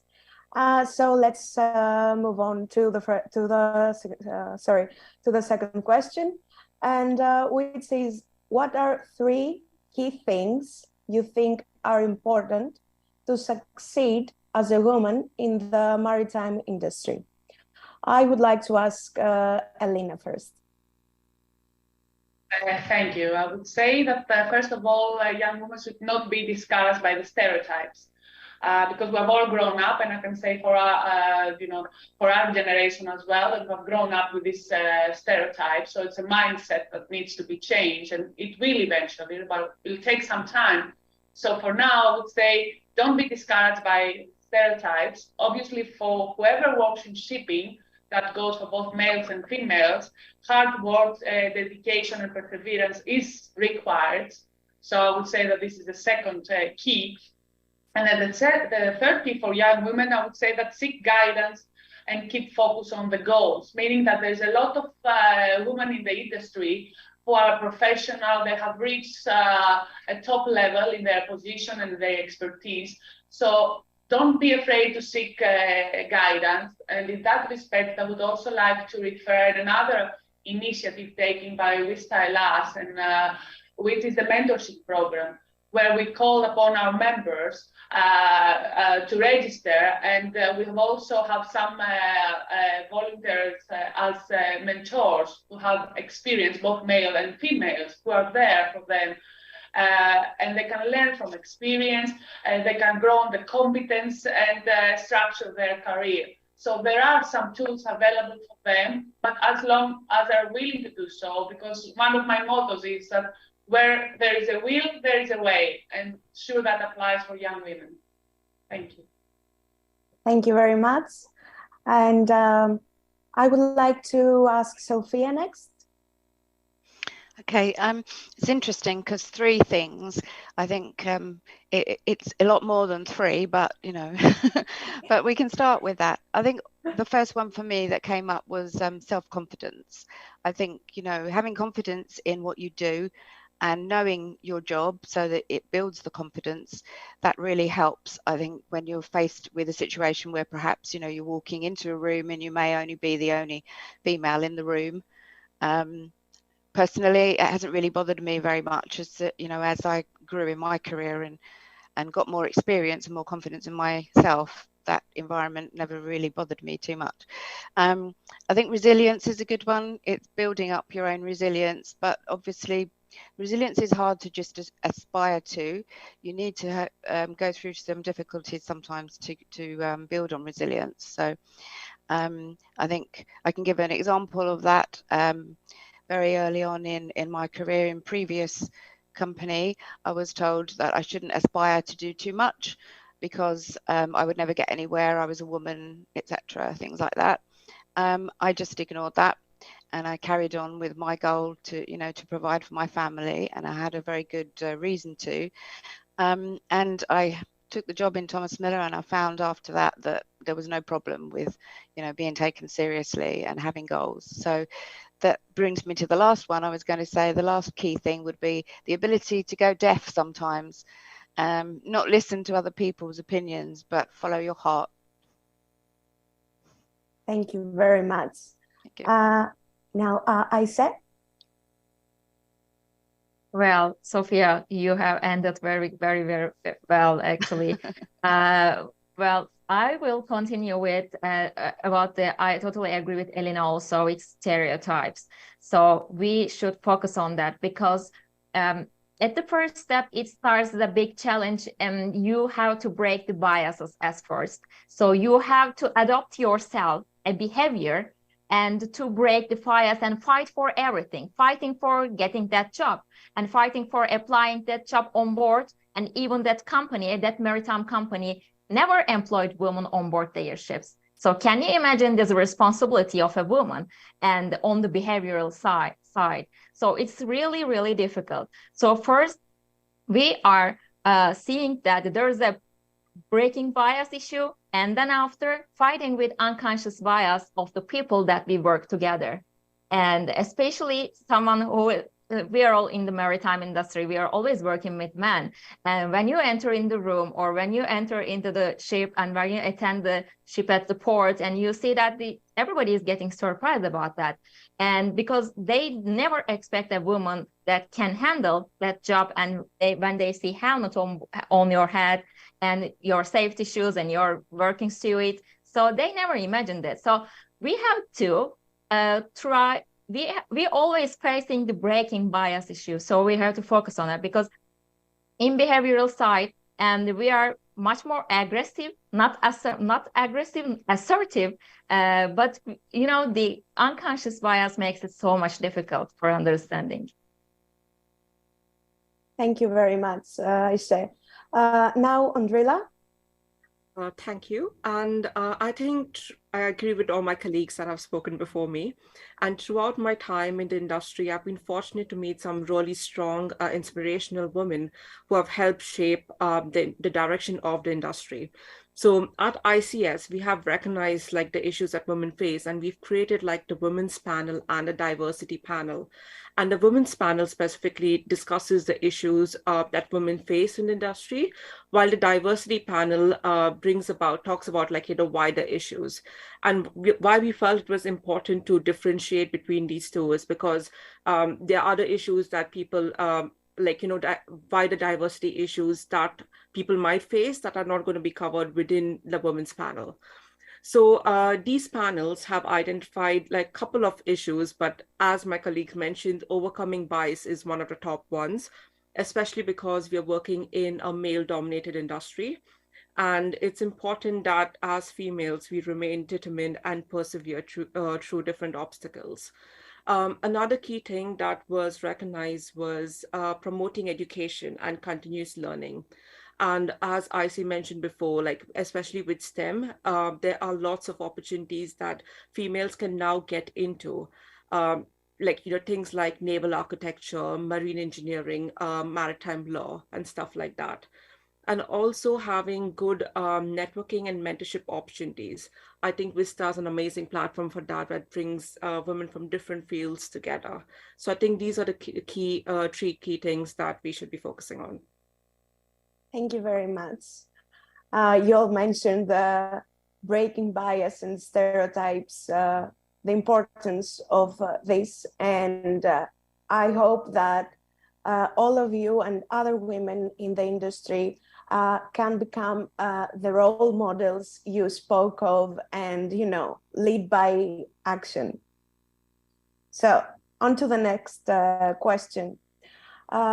What needs to be further considered to attract more women on board?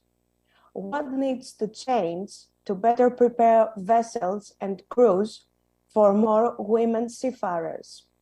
Sophia, what do you think?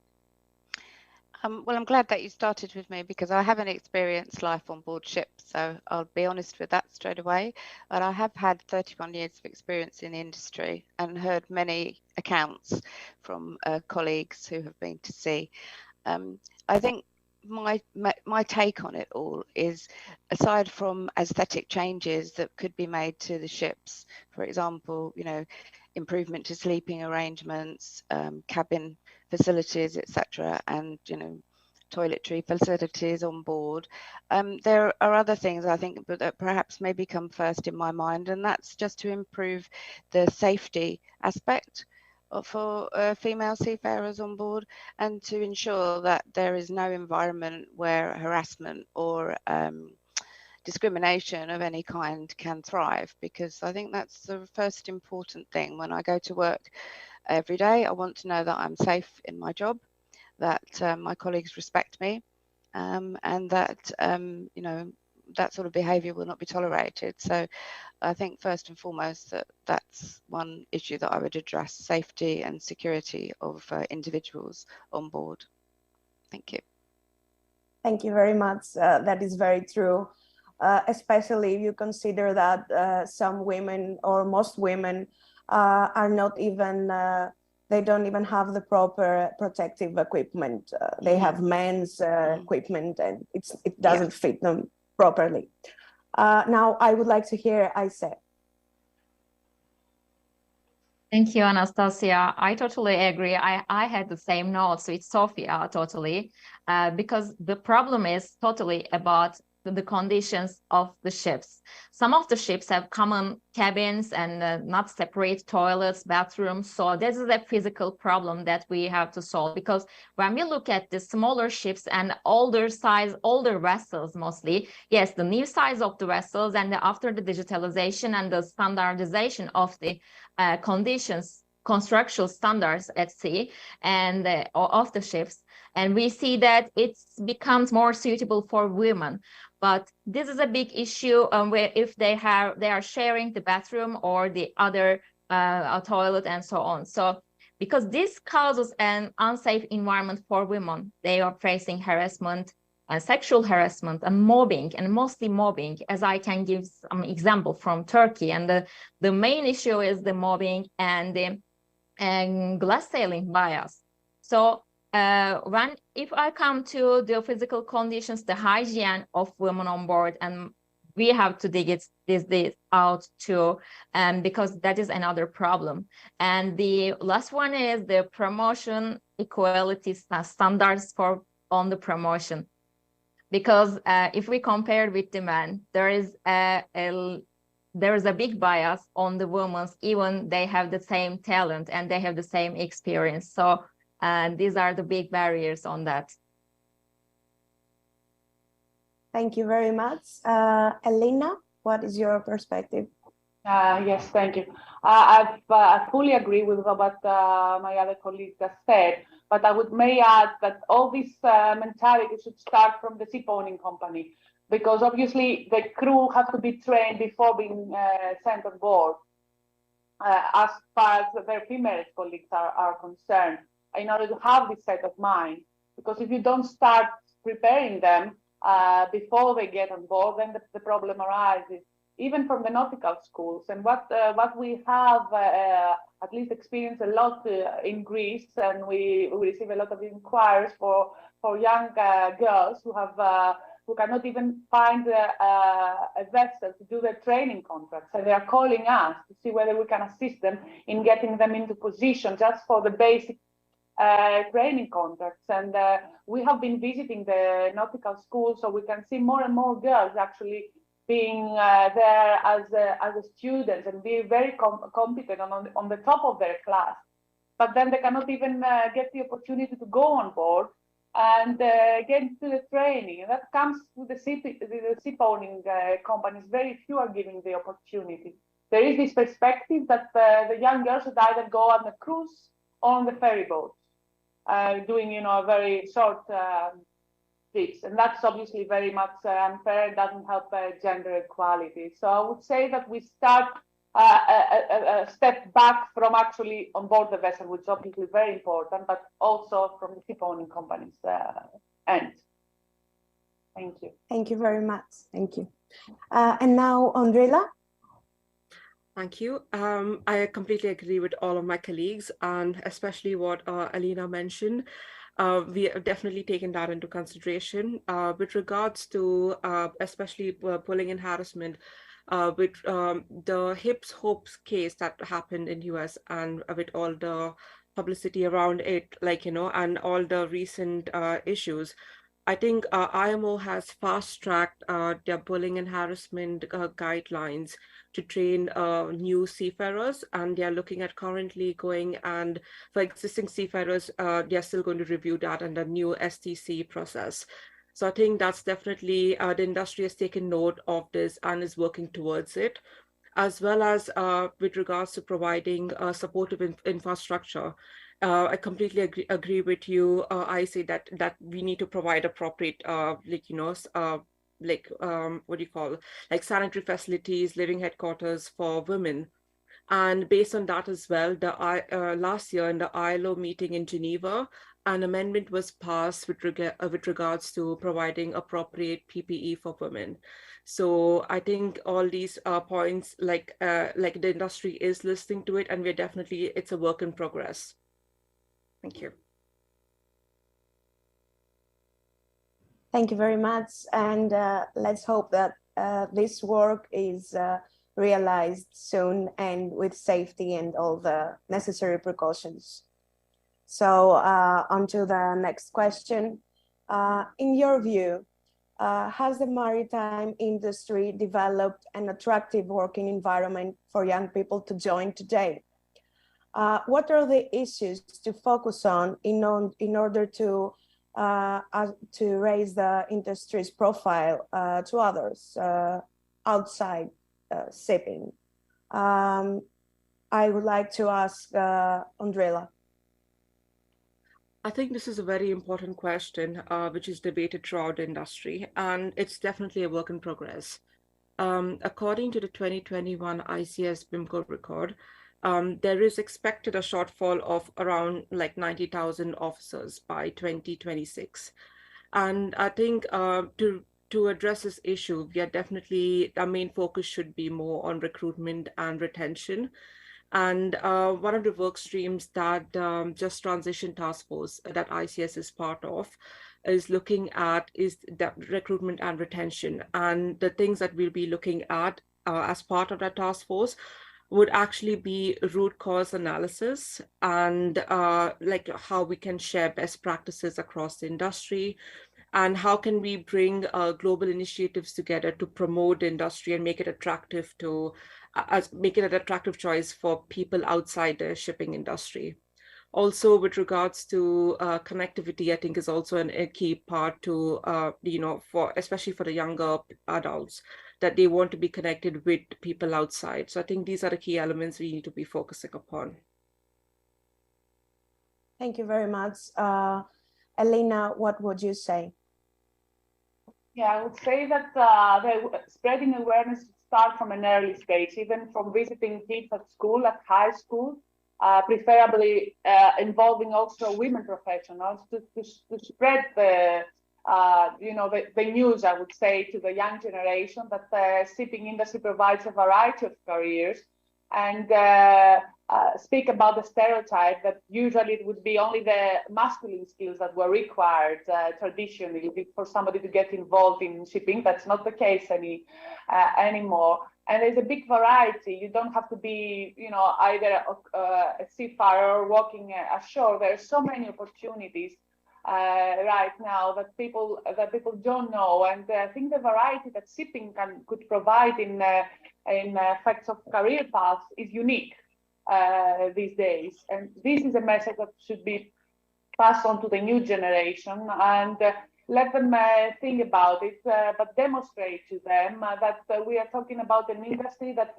where equality is going to be applied, so not to discourage young girls, and also so to the young boys that the opportunities that are there for them. Thank you. Thank you very much. And Sophia? I think it's interesting actually listening to the other panelists here, that there's quite a theme coming through about stereotypes and about unconscious bias. So I'm not going to talk about that, but I vehemently actually agree with that. So I think we do need to raise the profile externally a little bit more. I know that when I talk to people about my job, I get nothing but intrigue and interest come back. When you talk to people and say, I'm looking after crew working on board ship, they're like, wow, really? That sounds really interesting. And then they want to hear about it. So we can be the best ambassadors for our industry by doing that, by telling more people what we do. They have a program here in the UK. It's called Inspiring the Future, and you can be a Maritime UK industry ambassador, and you get opportunities to talk at schools, go to career fairs, do that sort of publicity externally, just so you can talk to younger people about the industry, to show what a wide and wonderful industry it is, because I never knew about shipping 32 years ago before I joined, but now I do, and I think it's an amazing industry, and it's really exciting. There's lots of opportunities and lots of glass ceilings to break through. So, more that we can do about that than to raise it to external people who don't know about it, and to young people to get them impassioned about the industry as well. So that's my thought on it. Thank you very much. And Ayse? Well, Anastasia, and thank you. I totally agree with Sophia, Elena, and Andrila so far, because it is really lack of the understanding of the maritime culture. I think we have to first tell the people about what is the maritime culture and how we can increase awareness of the maritime culture in general. And this should be included with the maritime business and maritime operations and working at sea. And this is a huge package, and to well explain to the people.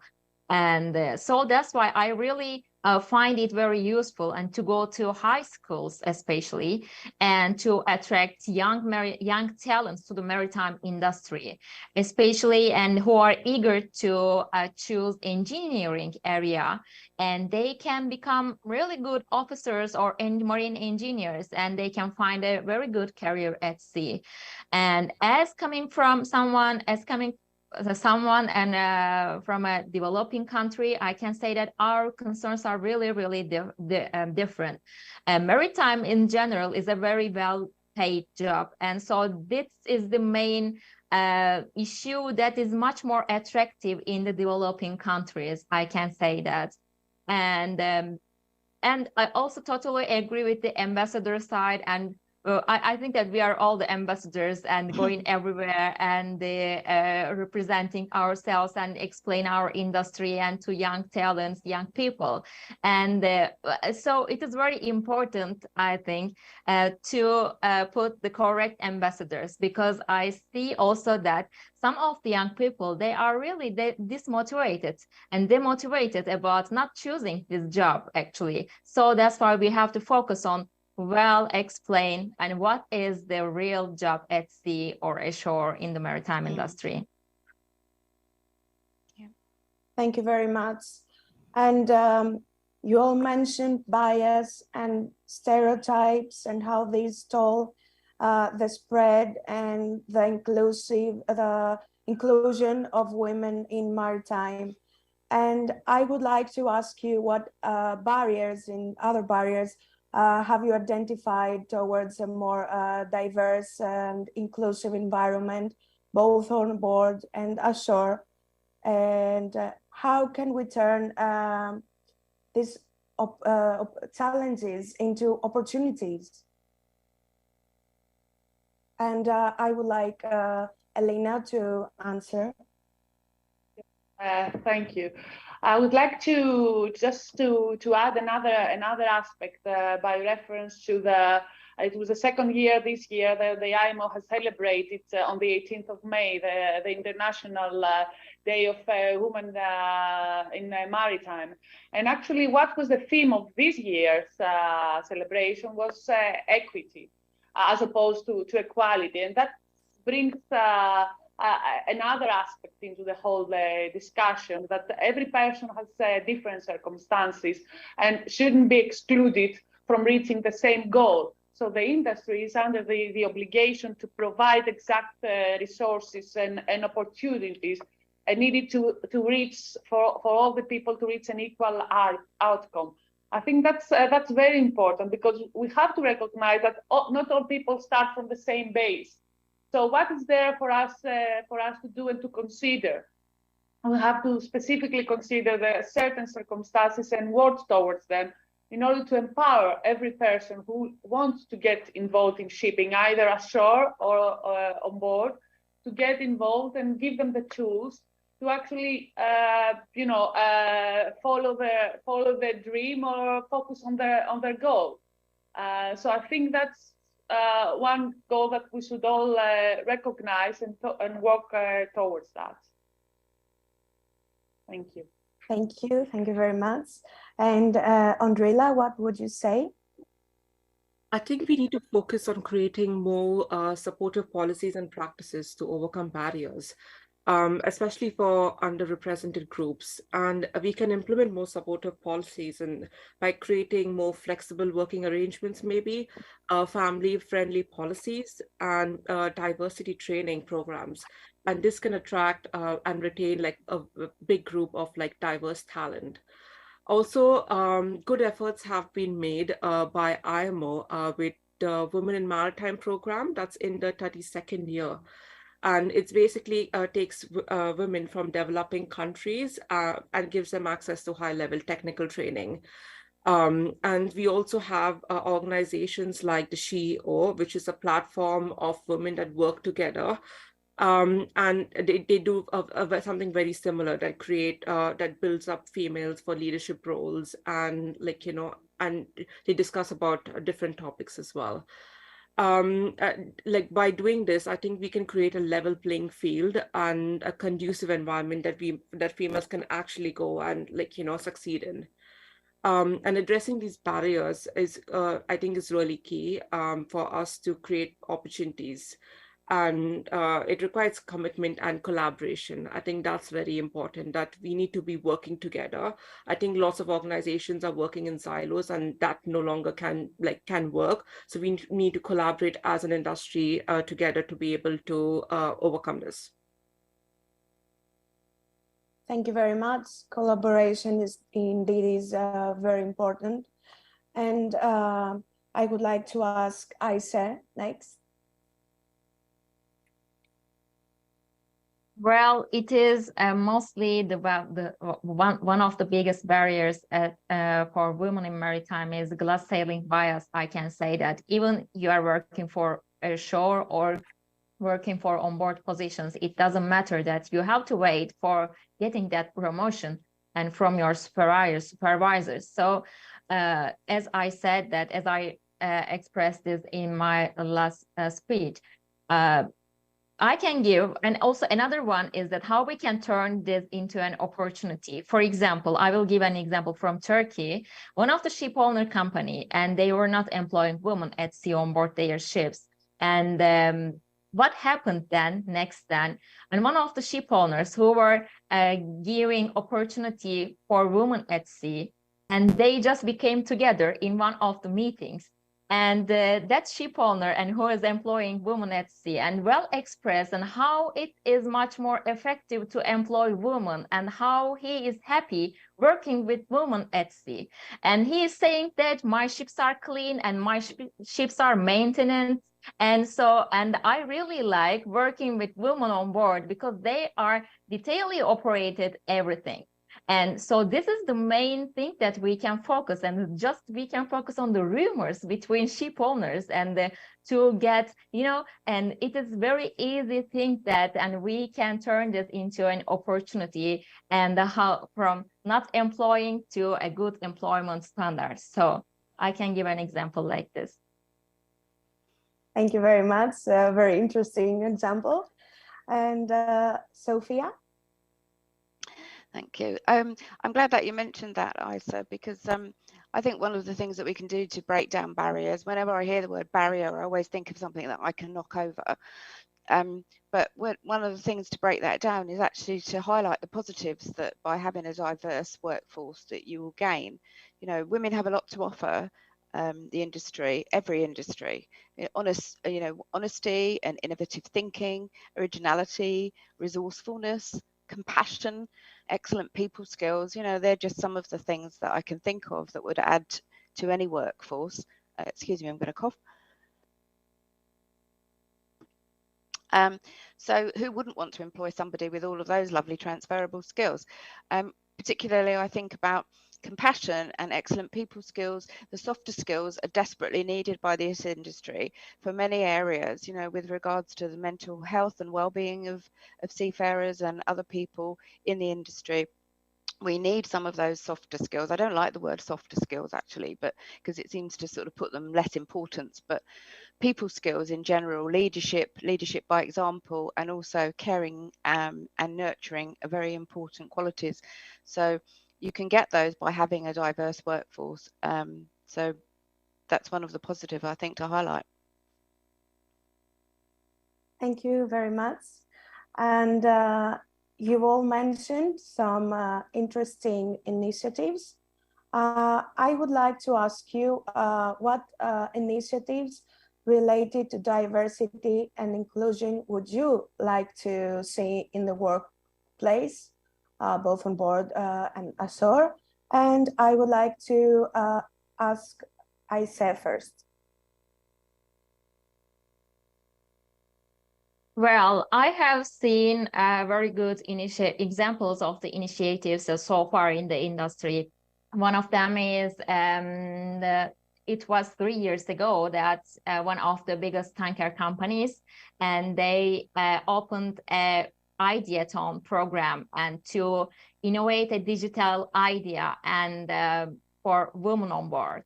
So it was really exciting that, and I was one of the winner of that program, and with generating an anti-harassment application, and who can people can actually any kind of seafarer without gender discrimination, they could use it on board. So we can put some kind of we can collect some ideas from people, and we really have to listen the people's opinions and who are currently working on board. And so women have gave us amazing feedbacks about the harassment and mobbing issues that they encounter on board. So collecting their ideas and would be a very good initiative.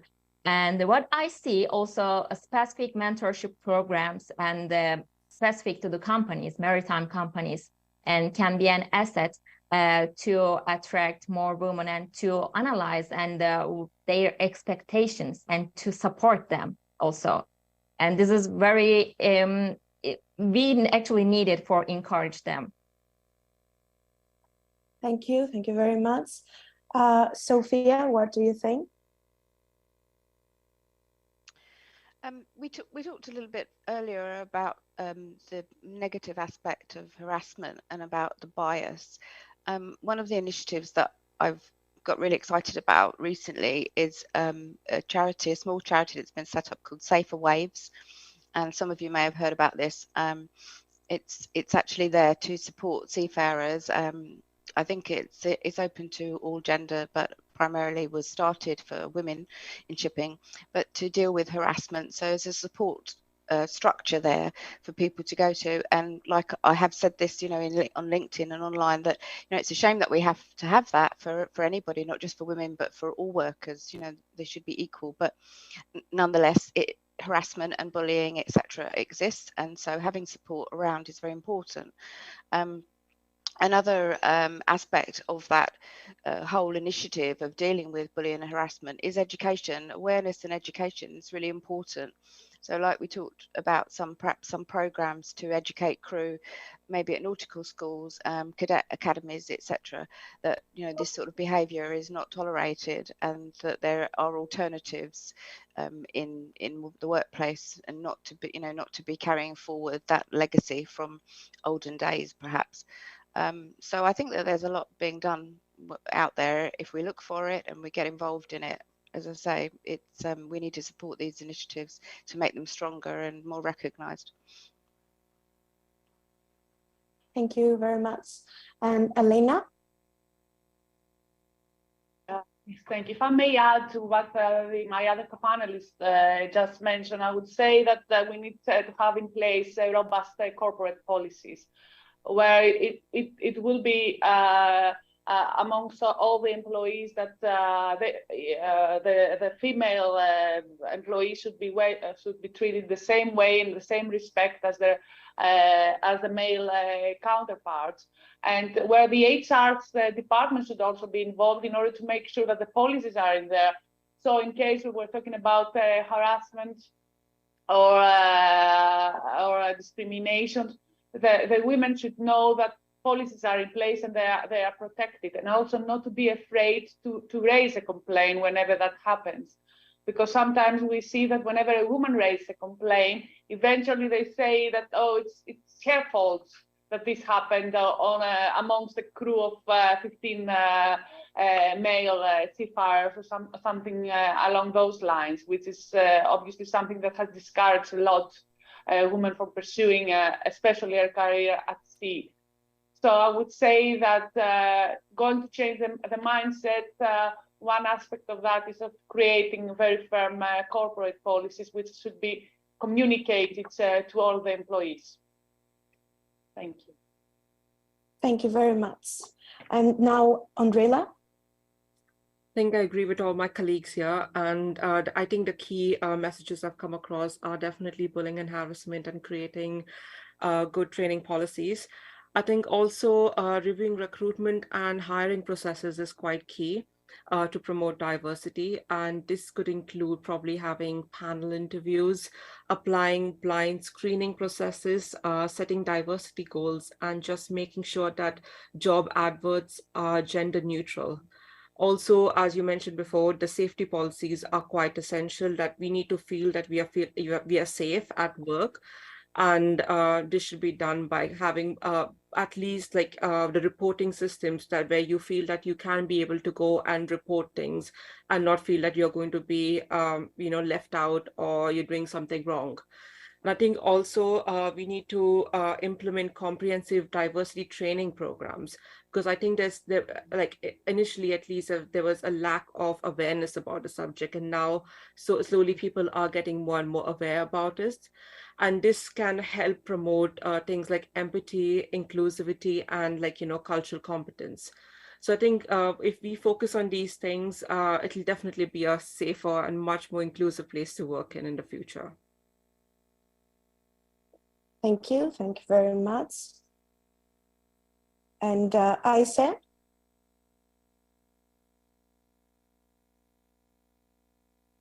I think I have replied to this question first.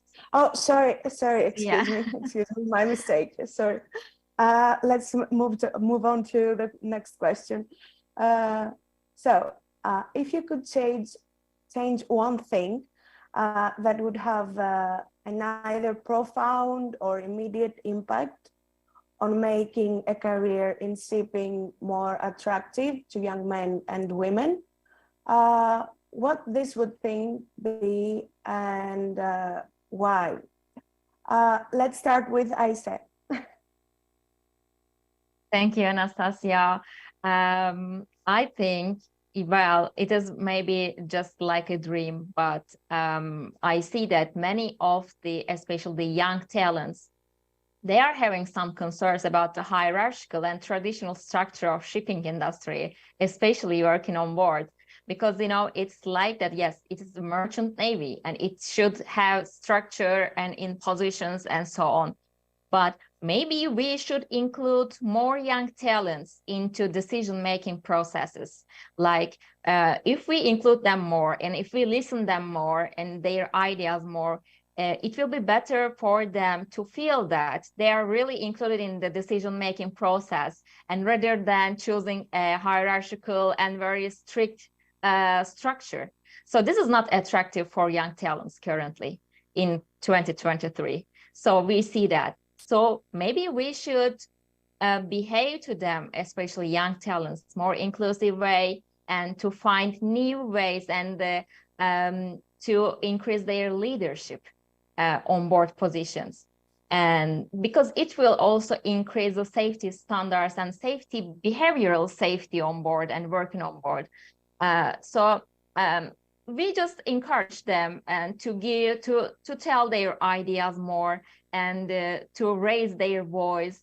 And this will be very, very effective and for the future of the maritime industry, I think. Thank you very much. Andrela? Completely agree with what Isa said, but I think I have a different perspective. I feel like there is no silver bullet, and it is a process, and companies need to be completely invested in it. And just to give a different perspective, I think right now the industry is moving towards a fossil-free future, and we have the just transition taking place. And I think this is a good opportunity for everyone to come together to have like a unique selling point. I think for the younger people, we have, it's more important for them to see that the industry that they're working in is more sustainable and it promotes their commitment to the environment. So we can create an industry for the future that is more sustainable and, that looks after the environment. I think we will be able to go and tap on those resources, and we will be able to attract, younger people. I think that's a different way of looking at it, but it's also something that, I think we need to think out of the box. Thank you. Thank you very much. And Sophia? Thank you. Yeah, it's interesting actually, because when I think about younger people, I'm on the older side, But when I speak to some of the younger people, some of their ideas I think is so exciting, so different to the way of my thinking, and perhaps to some of my colleagues. So I think it would make a difference if we started listening a little bit to, you know, what the younger generation have to say, show them that they can have a voice, and actually put forward some of the ideas, you know, because quite often there's sort of the outward world, the view of maritime is quite negative at times, you know, in the press, in newspapers, on television. It's often only covered when it's a negative side of the industry, something's gone wrong. And maybe somebody watching that might have an idea about how they could make an impact on safety, or how they would feel about something like that happening in the future in their industry. So I think we have to be open to listen to the ideas and opinions of people, and maybe just take away some of our own unconscious bias. We can all work on that, you know, removing some of that, not judging people immediately on age, race, you know, sex, etc., but listening and really hearing what they have to say. Thank you very much. And definitely turning to younger generations helps to break stereotypes before they deeply root inside a person and become progressively more difficult to battle. I would like Alina's opinion on this. Yes, I would just echo what my other co-panelists said, and actually from the personal perspective, being a mother of two young kids who are very much interested about the environment, I would say that what Andrila said about getting them involved in a sustainable future for the environment is a key pillar, and showing that we're open for collaboration and open for new ideas that the young generation could bring to shipping, which is considered to be a traditional you know, industry, not very much open to new ideas. I think that would make a change and get the new generation more involved and more interested in the different career paths that shipping can provide, being a very you know, wide and international industry, which also opens up even more opportunities for the young generation. We could certainly be the ones to attract young minds with perspectives and new ideas. Thank you. Thank you. Thank you very much. And as we are slowly reaching the end of our panel, this is the last question I'm about to ask. So on the occasion of this year's Day of the Seafarer on June 25th, what is your key message to industry stakeholders and our seafarers with regards to a more diverse and inclusive industry? Sophia, I would like to start with you. Thank you.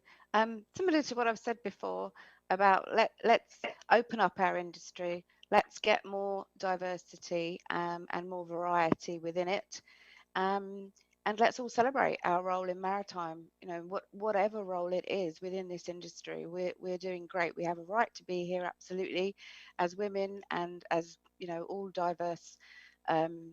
All diversity in the industry has its place, and I think we have a lot to learn from each other. So let's keep doing things like we're doing here, you know, having these discussions and in-person discussions or online. And actually, I've learned a lot from this discussion myself, just being a panelist and listening to the other panelists.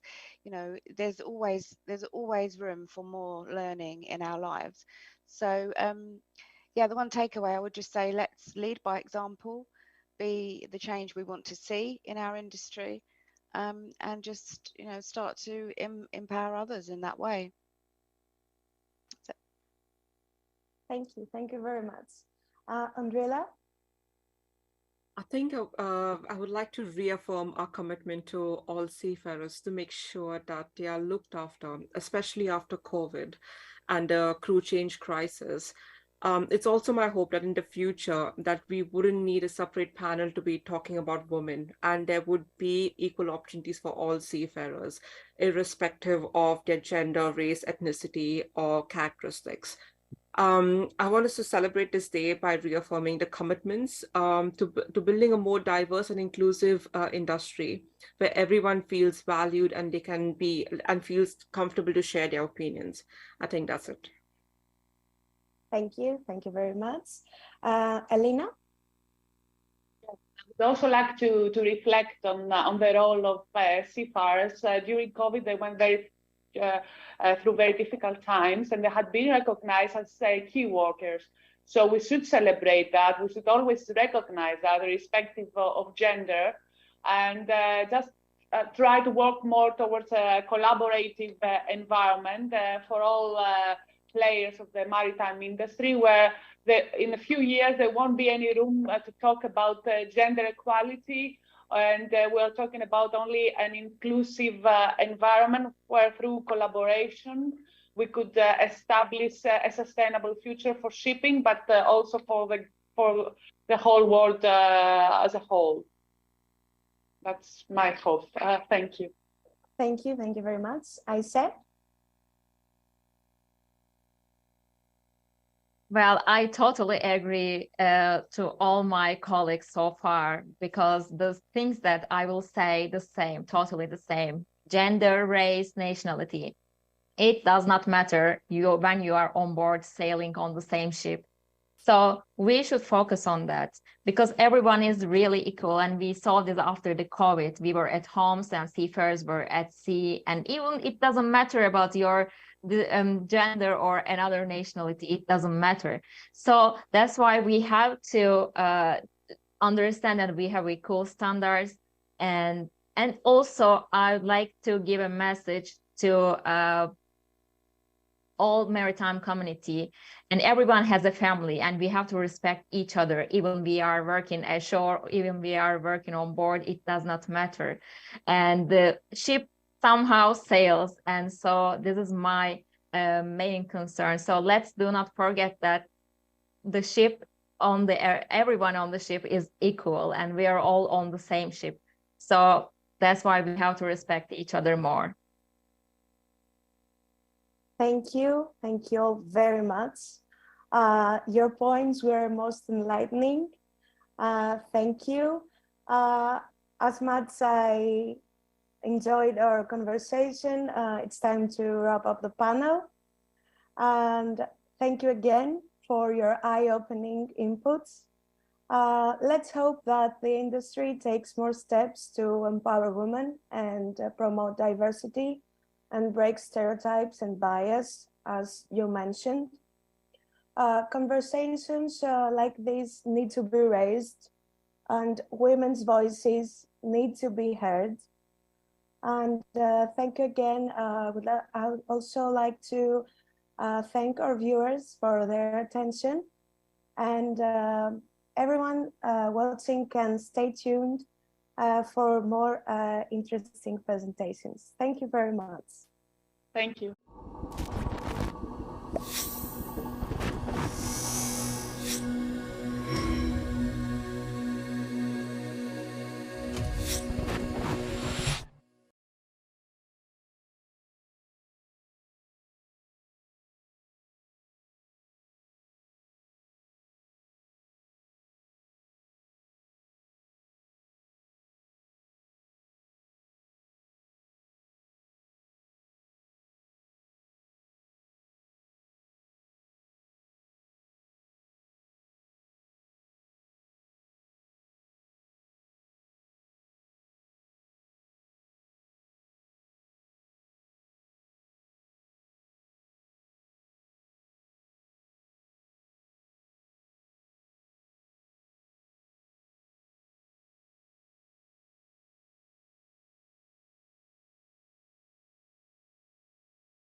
Hello, ladies and gentlemen. My name is Iasonas Lainos. I work as a maritime manager in Hellenic Marine Environmental Protection Association, better known as HELMEPA.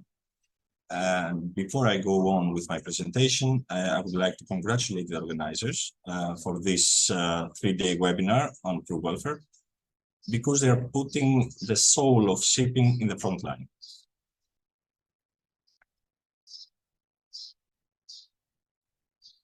Before I go on, a few words about who we are, who Helmepa is.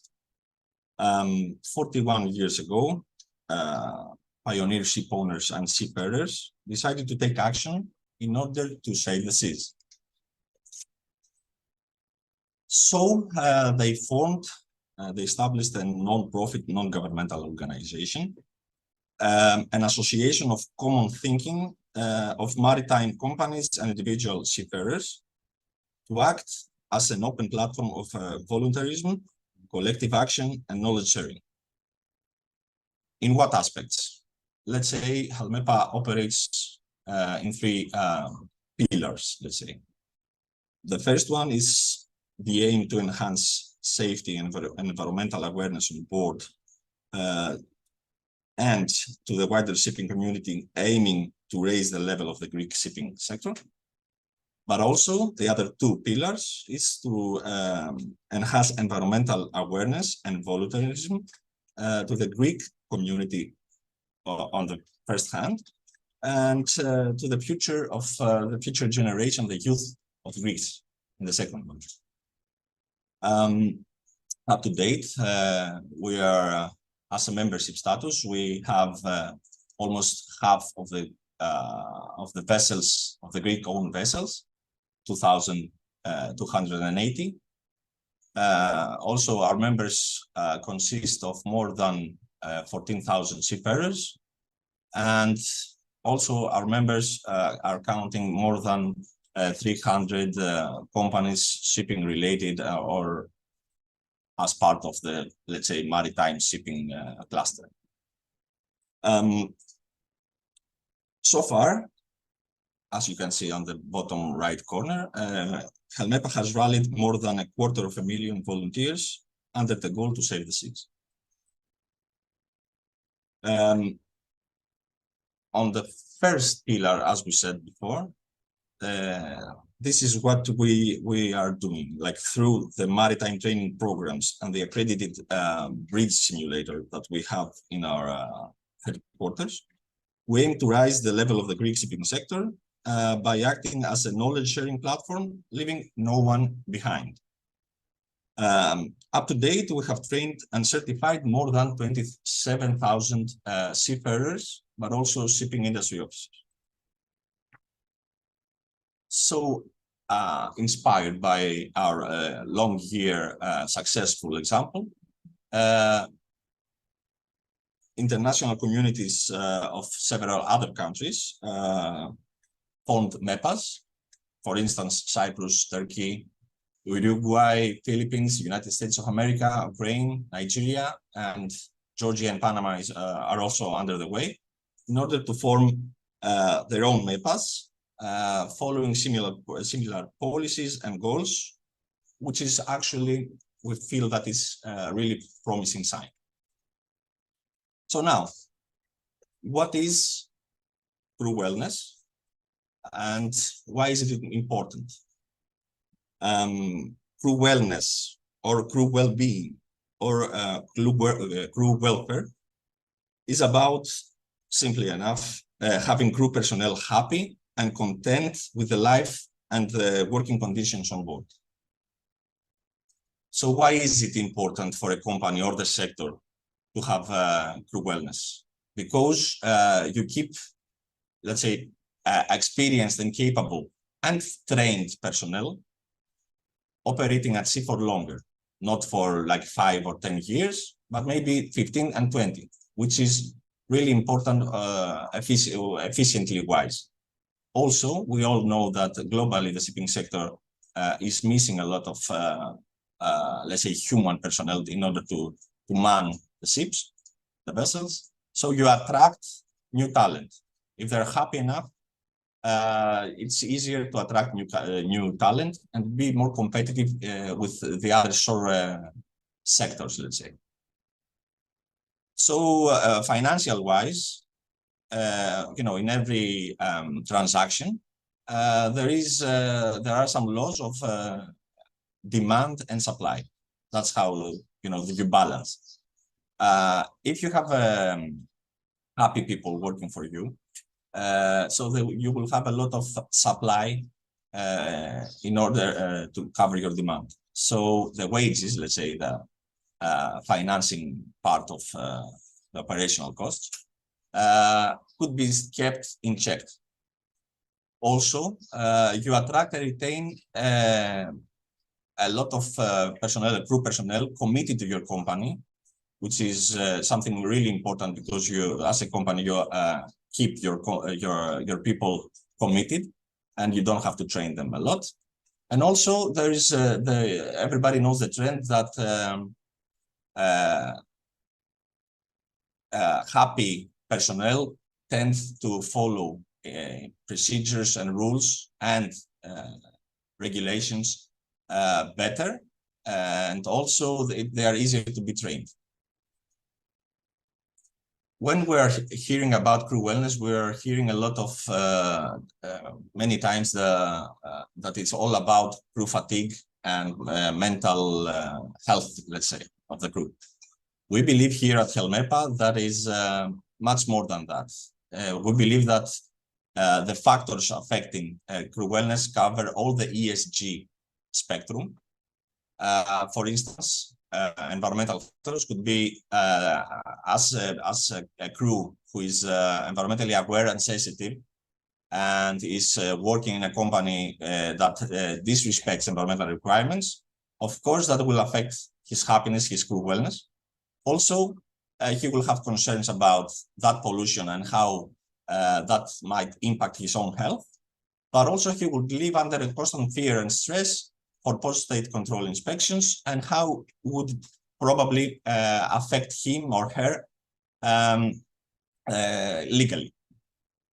On social factors, everybody knows that operating in shipping is working and operating in a team, and that team is always multinational, multicultural, multi-religious. So there has to be tolerance and inclusiveness, and no, let's say, bullying and discrimination. The same aspect happens to be with gender equality. Like, women should feel more empowered and having the same opportunities as men, and also has to do with any other, let's say, sex oriented people. Also, company and sector reputation may affect crew wellness. And as we all know, working on board, operating on board, is described by a strict hierarchy, but doesn't mean that it should not be operated under professionalism in the workplace. I left in the last place a factor that is not controlled by the company, and it has to do with how the wider society, the global society, perceives the profession, the actual profession.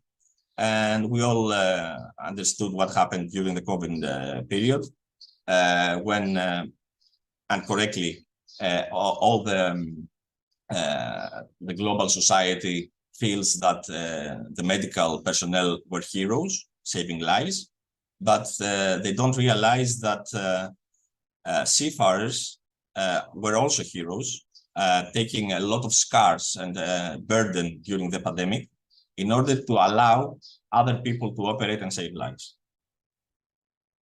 And finally, under the governance factor, which what we mean when we say governance, we mean the values and the ethics of the company as they're being promoted through policies and procedures and guidelines and regulations.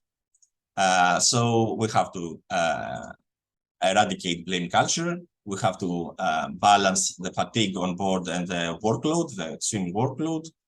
We have to have open communication and for the crew personnel to be able to communicate with their family and friends, to have decent and timely paid wages, to offer a lot of training opportunities, also training on safety, offer training on safety and safety awareness on board. Concerning the food, it's really important that we offer a good variety, a large variety and a good quality of food. decent accommodation and vessel and equipment state and quality to make the crew feel secure, not only from piracy, but also from digital security, you know. Also, they have to feel that like they have the backup for anything they might need from the office, that they're being acknowledged and that their work is being respected. Health and health coverage is really important. Legal support is really important. So in that thought, we made as Helmepa 2 surveys in order to see what the Greek shipping industry is really, how do they perceive the crew wellness, and how if there is a top priority. So one of those was being conducted earlier this year with the Nautical Institute of England and the MLC. We approached almost 600, more than 600 respondents. 60% of those were seafarers, 30% were offshore personnel, shore personnel, and 10% were members of the maritime cluster. And when we asked them to give us the safety concerns that the seafarers have today, crew fatigue was first, COVID-19 and mental health was second, and poor safety culture were third. So all of them crew welfare aspects.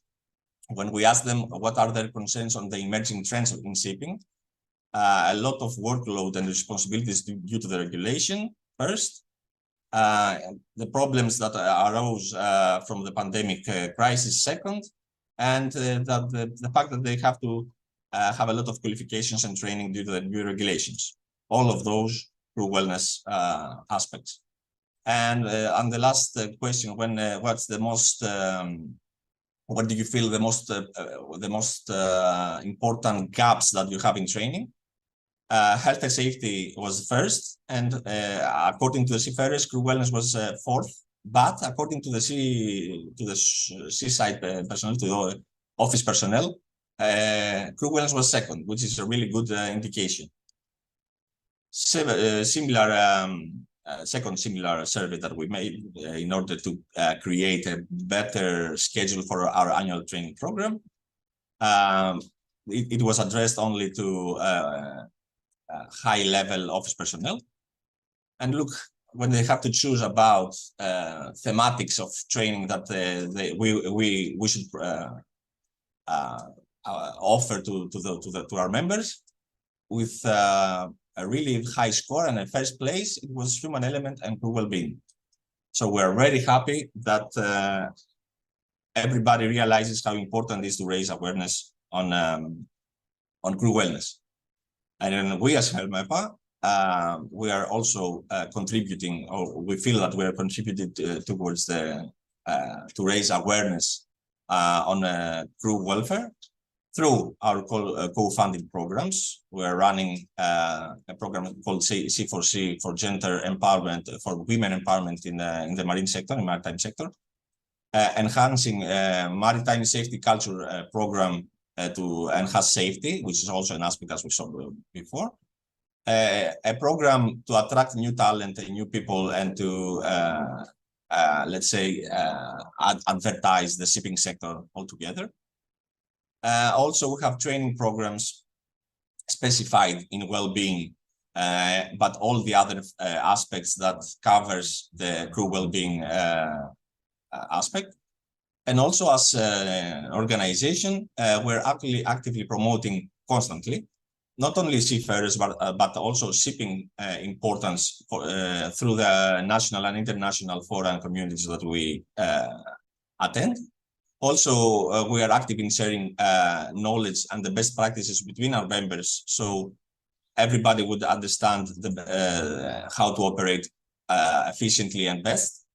And also, we are fighting the blame culture wherever we fight it, using a tool, a voluntary incident reporting platform. It's called VIR, where our companies, our member companies, anonymously, let's say, declare safety issues such as accidents and near misses, in order for everybody to get lessons learned out of that. Just for you to know that as a last message, that we will not be able to save the seas or prosper without the seafarer in the front line. And by saying that, I would like to thank you for attending and wishing you the best.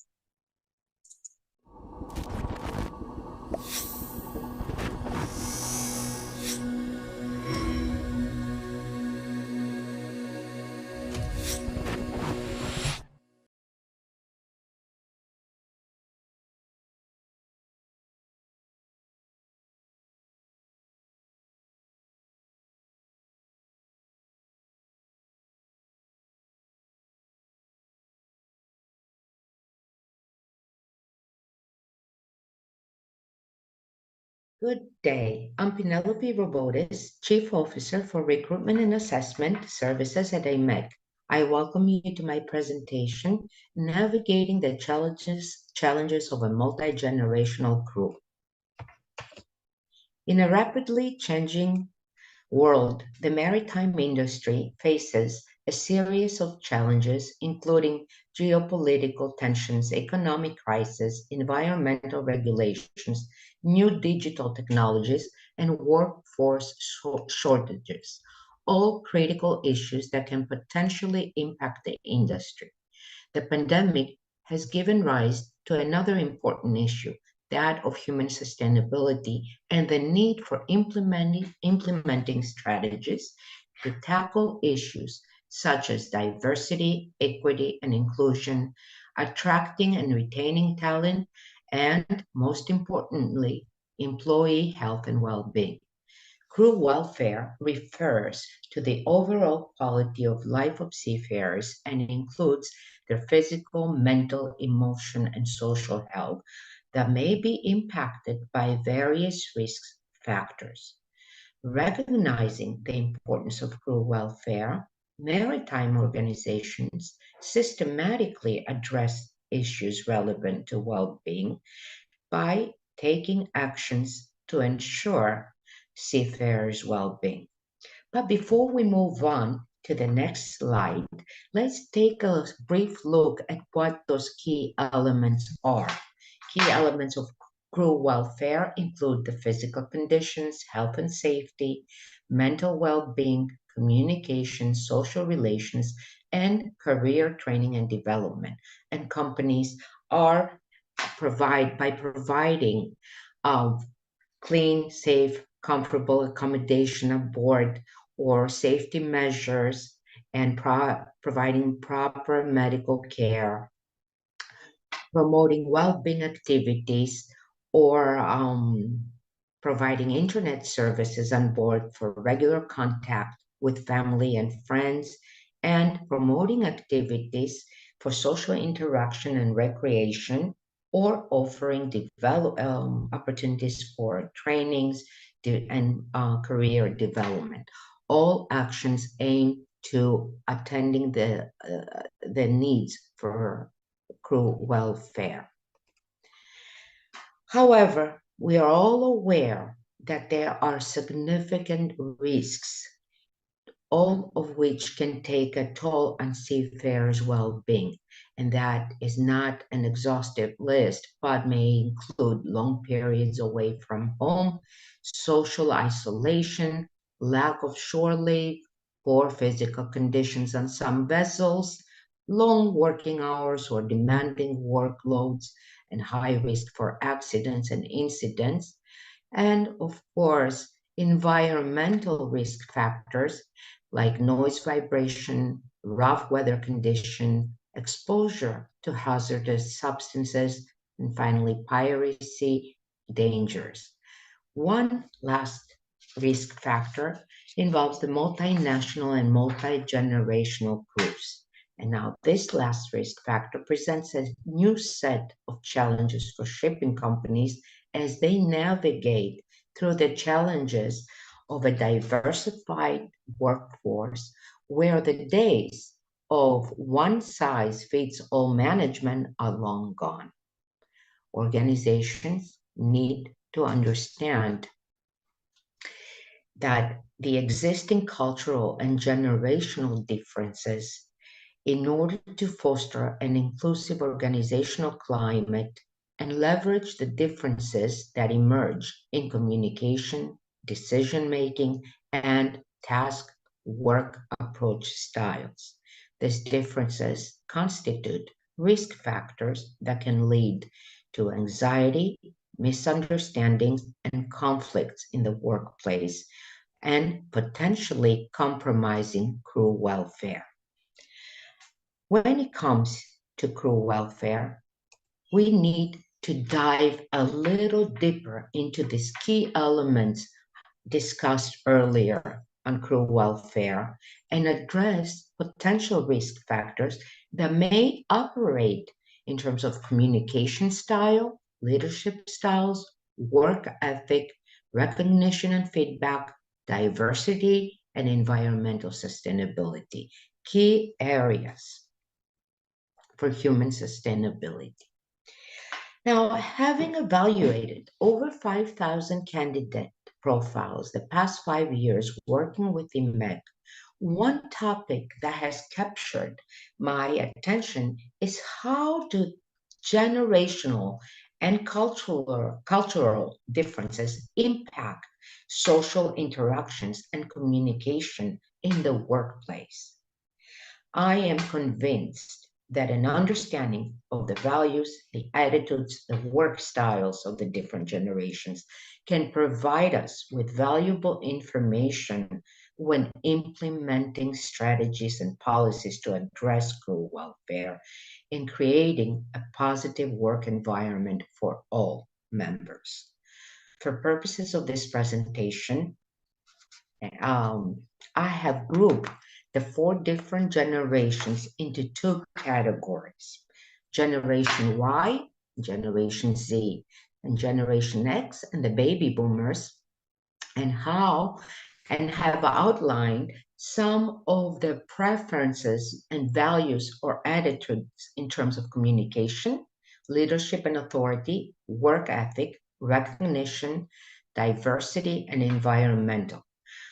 I just need to just point out that Generation Y and Z, those born Generation Y, is comprised of people born between the years 1981 to 1996, while Generation Z, the newer generation, born between 1997 to 2013, while the Generation X covers the age group born 1965 to 1980, and the baby boomers, the generation that was born 1945 to 1964. Now, it's important to understand how these 4 different generations currently operating in the workforce interact with each other. Now, in terms of communication, what are the values of Generation Y and Z? First of all, they are the generations that prefer digital communications. They rely on digital communications, instant messaging, social platforms to communicate. So they value a digital-friendly environment.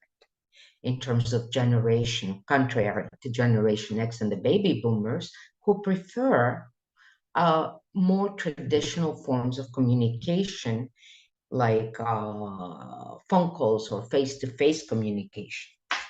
Now, in terms of leadership and authority, Generation Y and Z value a collaborative work environment, an environment where opinions and ideas are shared, are communicated, where dialogue is used to resolve conflicts, valuing a sense of community in the workplace. On the other hand, the old generations, they value authority and more structured and traditional hierarchies. Many holding a position of authority today, they're motivated by status and prestige. In terms of work ethic, another key area, to human sustainability, Generation Y and Z, they prioritize work-life balance. They value flexibility. They seek personal growth and development. Generation Y differentiates slightly from Generation Z in terms of job flexibility, while Generation Z, that grew up at a time of financial crisis, they prioritize the job security and stability. Now, in terms of work, in terms of work ethic, Generation X and the baby boomers, they value loyalty, commitment, and professional accomplishment. They define success by long hours and prioritize work commitments over personal time. In terms of recognition and feedback, while Generation Y and Z, they seek immediate, specific feedback and regularly. Base feedback on their performance, highlighting their strengths while focusing on areas that need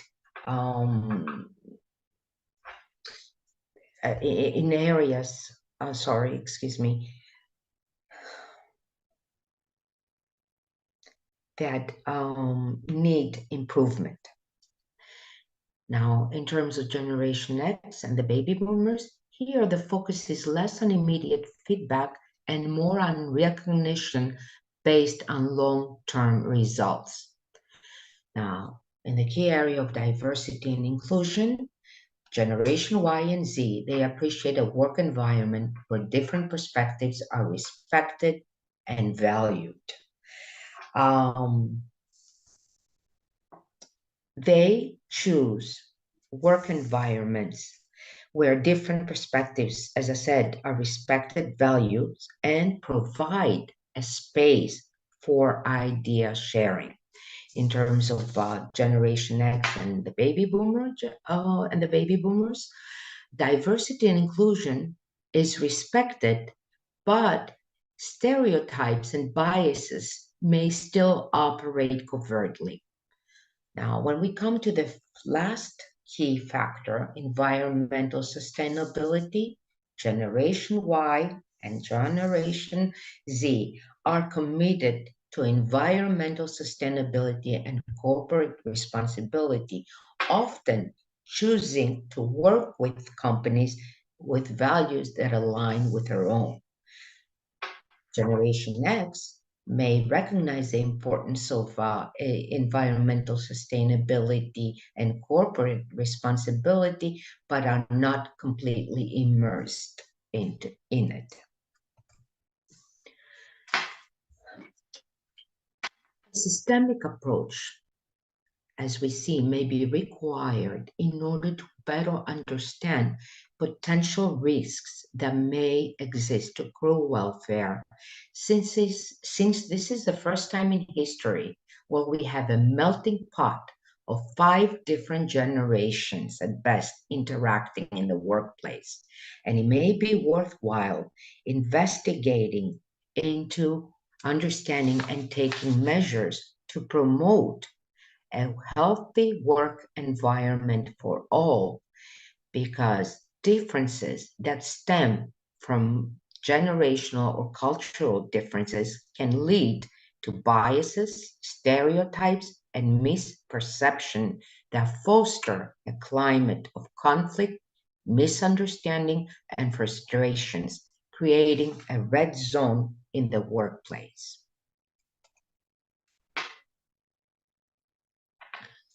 And as we move, I just wanted to share some of our observations, which is not done on a study, but it's based on observing results. And what we have identified at AMEC is that age group 19 to 40, which includes the Y and the Z generation, report higher scores on load trust compared to the older group of employees. While when it comes to stress vulnerability, we observe that the older age group report more vulnerability to stress than the younger generations. Now, although these findings are a rough estimate based on observations, we truly believe that it may be worthwhile to further explore these findings to understand potential risks to welfare. And as we are approaching the end of the presentation, I'd like all of you to consider what is my company, what is my organization doing to address these intergenerational differences or gaps that may exist in terms of human sustainability. Now, I've just written down some initiatives that companies can consider as they think of how to welcome and incorporate the newer generations into the workplace, such as support an inclusive and collaborative leadership model, encourage and support an open communication, dialogue, sharing of ideas, and practice active listening. Create a learning environment that encourages learning and development by offering training programs and mentorships. Create a digital-friendly environment, offer competitive compensation benefits, prioritize employees' well-being, like access to mental health resources, and promoting a healthy work-life balance. Establish policies and practices that foster a culture of respect and diversity. Provide cultural sensitivity trainings. Encourage cross-generational and cross-cultural collaborations. Promote equal opportunities for career growth and development, while implement initiatives that demonstrate commitment to environmental sustainability and corporate responsibility. What are the benefits? I think we can all see what the benefits can be when we address risk factors stemming from generational and cultural gaps.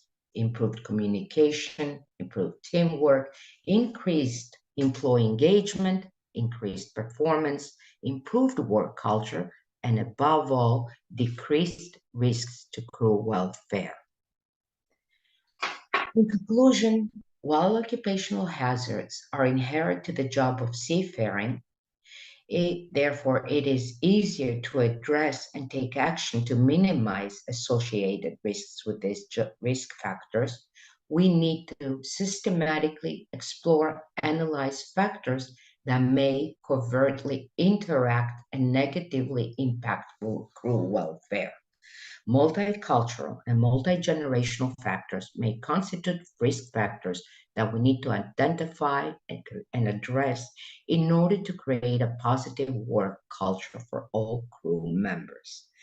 This is a time for companies to strategically reshape their business environment and harness the collective power of two dynamic generations, Generation Y and Generation Z, entering the workforce and pretty soon dominating the workforce. I thank you for attending this presentation, and I hope it has been helpful. Thank you.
In my opinion, a happy crew is a crew who performs well on all the daily activities on board.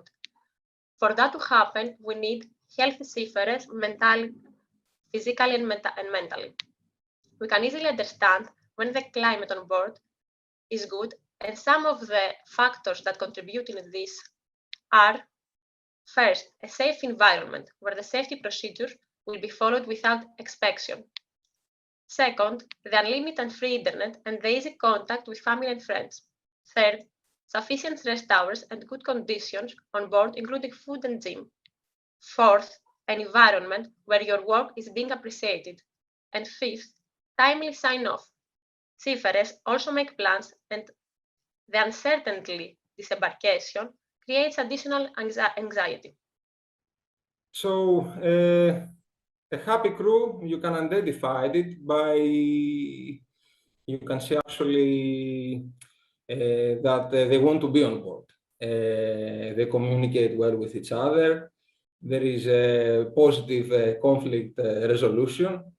There is an engagement to task management in a more in a teamwork manner. And also the crew, they are interacting socially with each other. They create events and they make time for these social interactions. So yeah, like 5 factors that could define the crew happiness. I would say a good salary with benefits, a working environment that provides career opportunities, job security, and that is actually also safe. This is very important in our industry.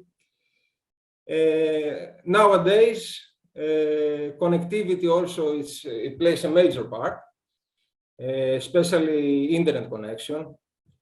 All crew really depend on that. And living conditions, including food, accommodation, water facilities. And finally, something that in the last years we as seafarers have suffered a lot is the shore leave and access to shore facilities. The top 5 factors that define how happy a crew is are: first, they produce quality work. They do the work because they want to and not because they are just pressured to do it. Second,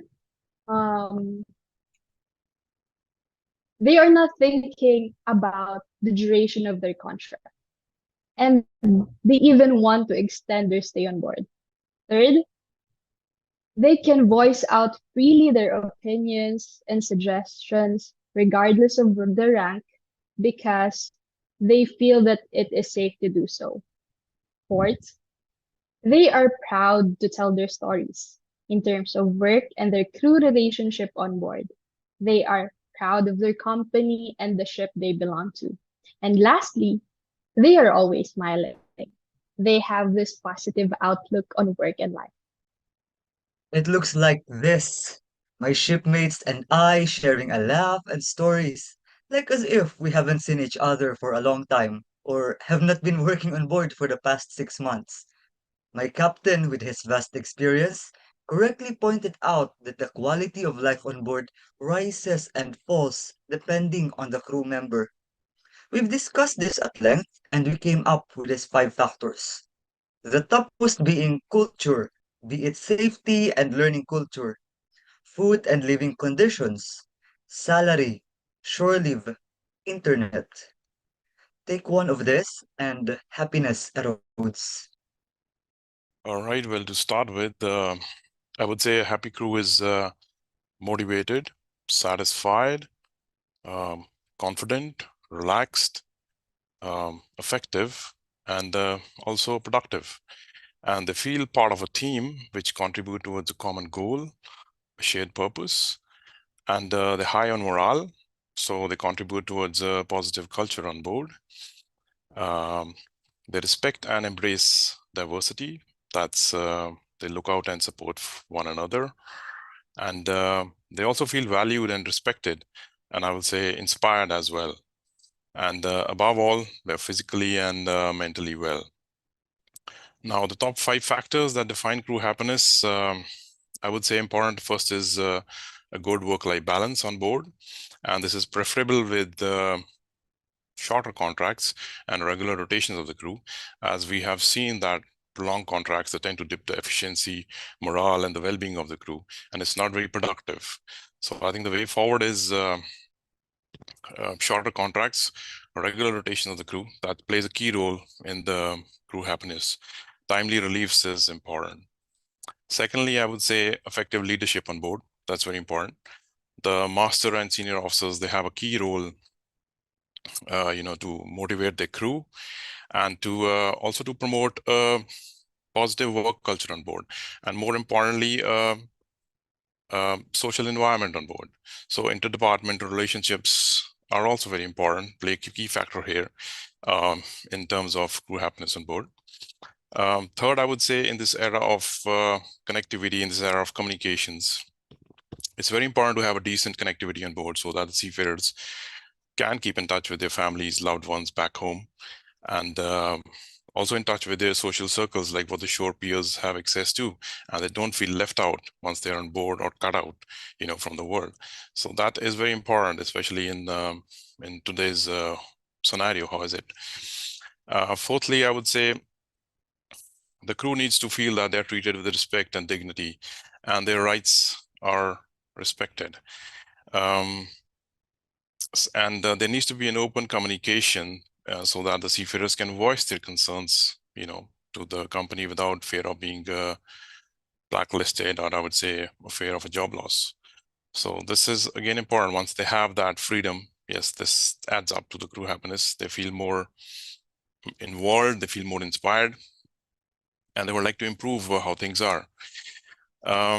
And I would say the basic rights of seafarers, as we have seen, which are covered under MLC, like example, right to a fair employment, nutritive, wholesome meals on board, and recreation facilities, access to shore leave, I would say a balanced workload, monitoring the work and rest hours. So these all also do add up to the crew happiness. So I would say these 5 factors primarily would define, what crew happiness is.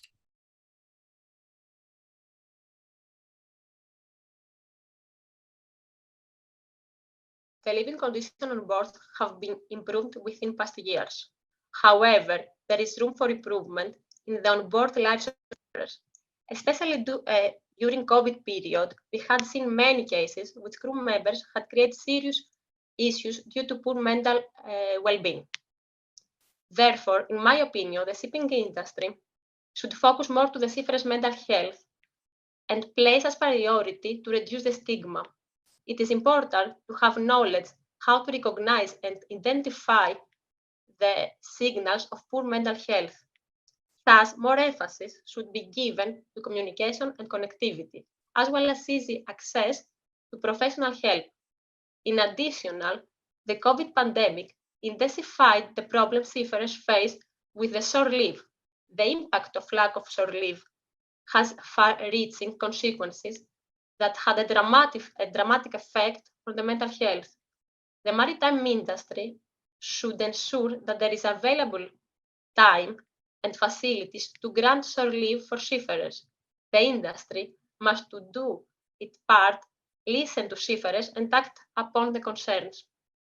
I believe issues of the past, such as food provisions and living conditions on board, have been dealt with and improved within the past years.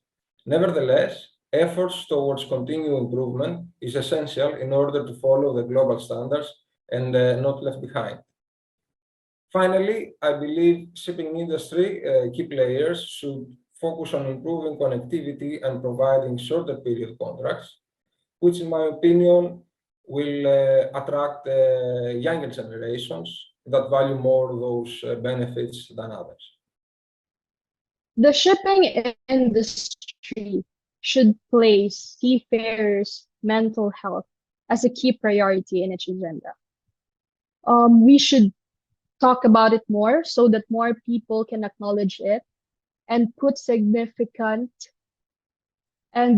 weight on how significant it is for seafarers. The maritime, still being a male-dominated industry, has this connotation where everyone who is in the pool should be mentally tough and present no soft emotions. While this is considered to be sharp and edgy, there are still some, unfortunately, who can just break down because of that. In our era today, I believe that it is very important to have that emotional intelligence, thus highlight the emotional well-being of our seafarers. You know, I have been answering this question since the Crew Welfare Week's inception 3 years ago. I already spoke about the need for the cadetship berths and the inclusion of young maritime professionals. Well, I realized it's easy to look at the people on board to expect them to change by themselves. After all, there's literally the word crew right by the name. But I have pondered, how about the crewing staff? How can they affect change for better crew welfare for us who are on board? This time, I am resolved to place the professionalization of crew administrators, supervisors, managers, and assistants as a key priority to drive crew welfare and well-being. We seafarers have been bombarded with well-being training and webinars to this effect, all for the best of reasons. But how about the shoreside personnel? Do they also not have to have these welfare trainings and other similar learning interventions? We have basic training, ship security training, among other multitudes of trainings before we can embark on board. And yet, the crewing personnel does not have the same stringent competency requirement to better assist us. I would go so far as to suggest that there be an equivalent, standardized certificate of competency for them, which will then lead to a professional license, perhaps. Or is this too much to ask in the name of crew welfare? Well, to start with, I would say it would be a good start if the shipping industry can recognize seafarers as key workers and, respect their rights. Now, as we know, because of their job, the environment that the seafarers work in, they do not have access to the wider support mechanisms that the shore people have. So it's very vital to safeguard their well-being. And so the people that are dealing with the seafarers, or I would say with the vessels, they need to have a good understanding about the realities of life at sea. And they need to treat their concerns with empathy. That's important. Secondly, I would say the way forward would be if you could incorporate the concept of well-being into the SMS, that's the safety management system of the companies under ISM code. So that way it receives the due attention that this is required. And it can also be monitored like the other, key performance indicators. And we need to facilitate channels of open and transparent communication between the highest level of management and the seafarers so that we can address the well-being issues. And I think we can, implement corrective, preventive actions to safeguard the well-being of the seafarers. And importantly, thirdly, is also, I would say, again, a good work-life balance is important, but the shipping industry needs to work on that. We need to include that if we need to make this industry more viable, more attractive. And access to independent and professional, I would say, consultation or helplines for seafarers that need to deal with, stress, anxiety, and emotional well-being. And so I think these are the prime factors which the shipping industry can have it as a key priority on its agenda.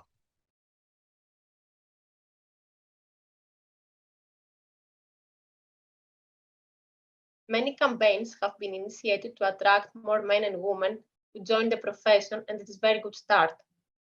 Nonetheless, the industry itself should create a better working environment on board for young people to following a career at sea. Some suggestions to achieve these goals are change of promotions improvement of the skills education. Also, psychological motivation through appreciation and praise, free and unlimited communication with the loved ones, shorter contracts and timely disembarkations, provision of private health insurance, improvement of work and life balance. Especially to attract women on board, the Maritime Organization must not only recognize the importance of better understanding issues that the female seafarers facing, but take action to improve, to support and boost female welfare. On board, this may include re-evaluating living conditions to be more gender sensitive, issuing zero tolerance policies for gender discrimination, or training on violence and harassment-free workplaces. Luckily, I work in a company free from gender stereotypes.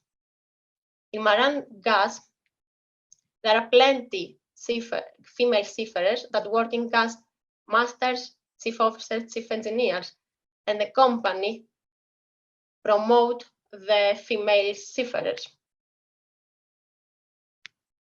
Take these steps will help industry to attract new seafarers with new ideas and much-needed skills to maritime. If we consider also the younger generation, I believe the focus should be more in improving connectivity on board, and also in providing shorter contracts.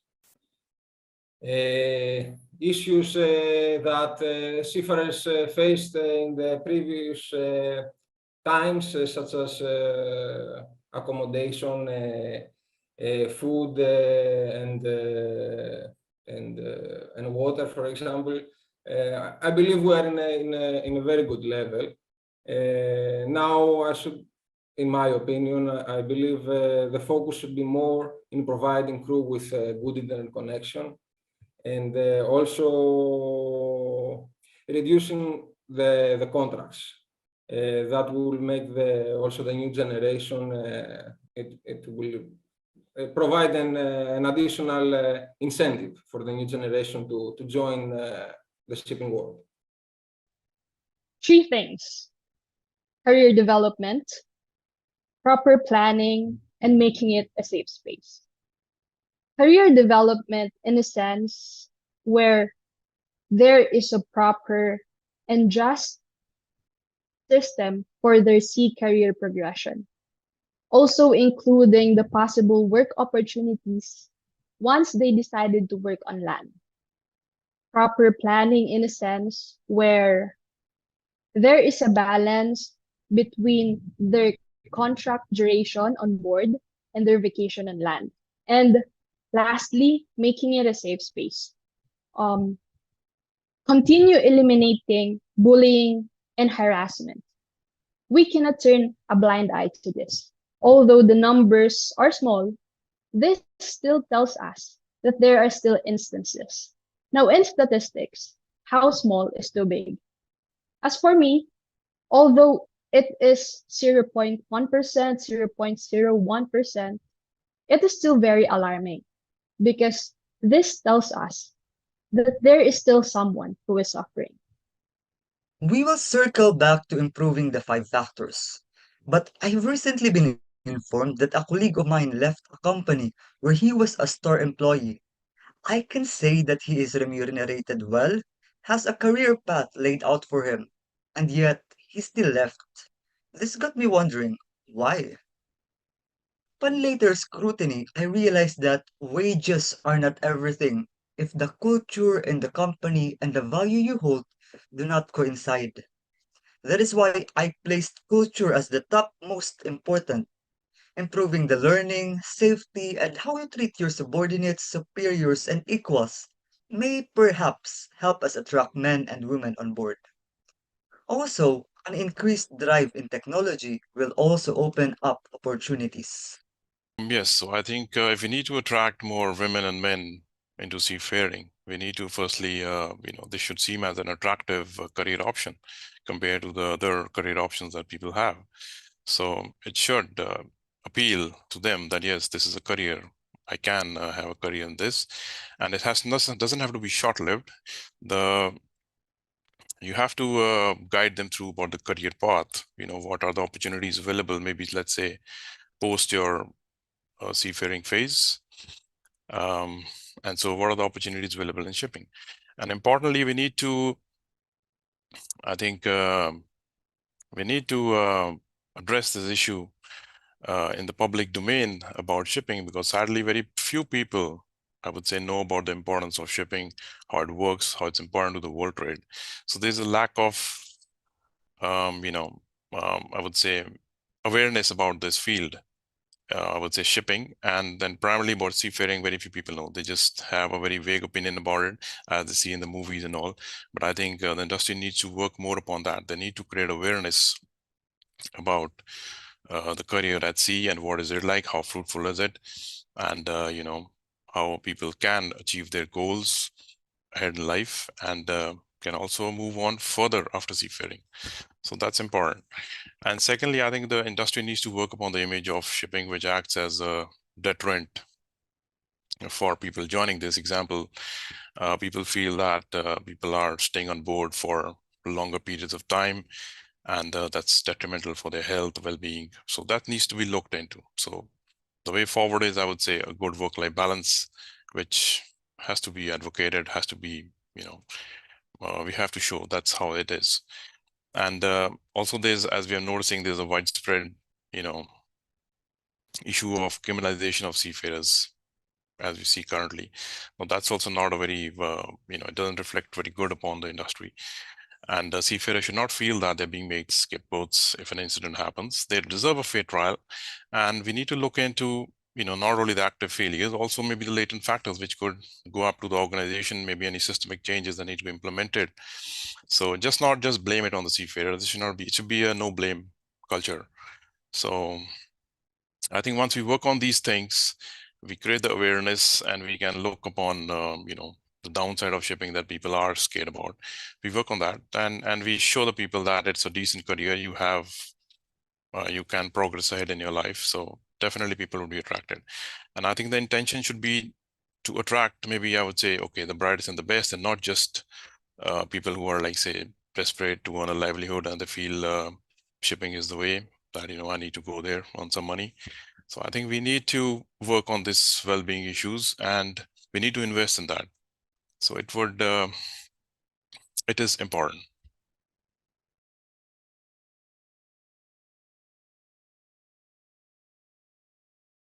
The maritime industry was, is, and will always be aiming on zero incident targets. The majority of the incidents happen due to human error. We live on 2023, and even though the workload started to reduce and everyone focused to adopting safety culture, some of the serious mistakes have occurred as a cause of poor mental health. With that being said, that the industry needs to find ways to keep seafarers well-trained, emotionally, mentally, and physically healthy. Promoting a care culture, appreciating a non-blame culture will be given to seafarers the feeling that they are important and valuable for the local community and for the world generally. As a result, to be able to perform the duties to their best of their ability.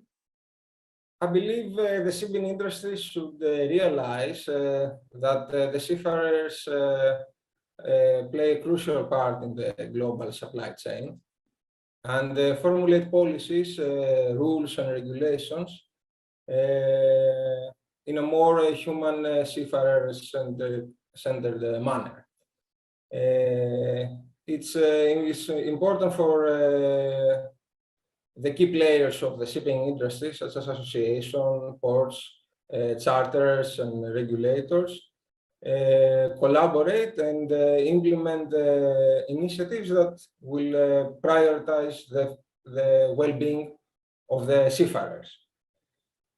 Finally, I believe that the problems and weaknesses raised due to the COVID pandemic should be used as a guide to construct a more robust system that protect seafarers. By doing so, we can ensure a healthier and a healthier environment for seafarers on board vessels. Although it is very important to go about business every minute, every hour, every day, it is also equally important to look into the people who serve as the blood of our industry. Prioritize crew well-being by offering support to their mental health, increase their connections, communications with their loved ones, making sure that their rest hours are not violated, and there is still a sense of work-life balance on board. See it as an investment, which will surely pay off with quality outputs, productivity, and the safe working environment. To the flag administrations, the COVID may have ended, but your responsibilities to your seafarers do not. We are more than just milking cows of whom you can take money from or remittances. We are more than just workforce statistics to show during annual reports. It's time you look at us as people too. I have just been made aware that the flag administration is creating undue burden to their seafarers, having them line up outside the office as early as 1 a.m. just to secure a slot for processing of expedited certificates of competency and proficiency. Note that the working day will typically start at 0800 hours. 7 hours of waiting outside just to avail of the service legally mandated to these seafarers. Talk about crew welfare. Which is ironic given that this month is the day of the seafarer, and yet we still see this happening. Sure, this may not be all of the seafarers, only a few of them. Or this may be the belligerent seafarers who rebel against the rules. But whose responsibility is it again to ensure that access to services are afforded to all of us efficiently and equally? Put your money where your mouth is. You say, yes, seafarers are our modern heroes, or hashtag seafarers are key workers, and yet this is how you treat them? So much for the cry of digitization in the maritime and advancement in technology if the services are not streamlined to be availed by the end users.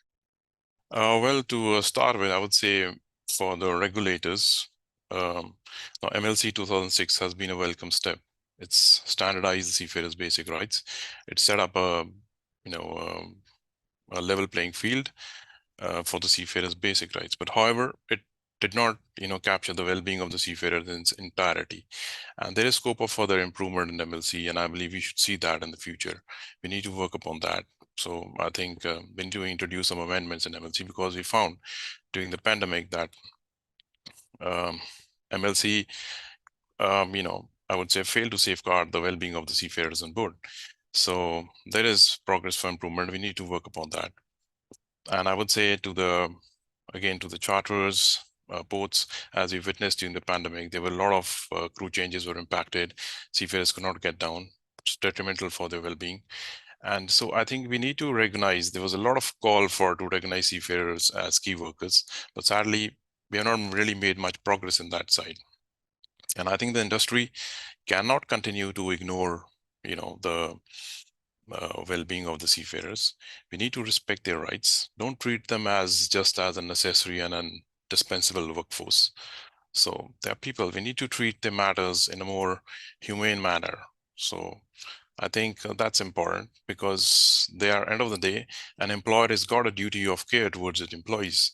So it stems from that. And I think we need to invest, we need to look into this, so that seafarers are important.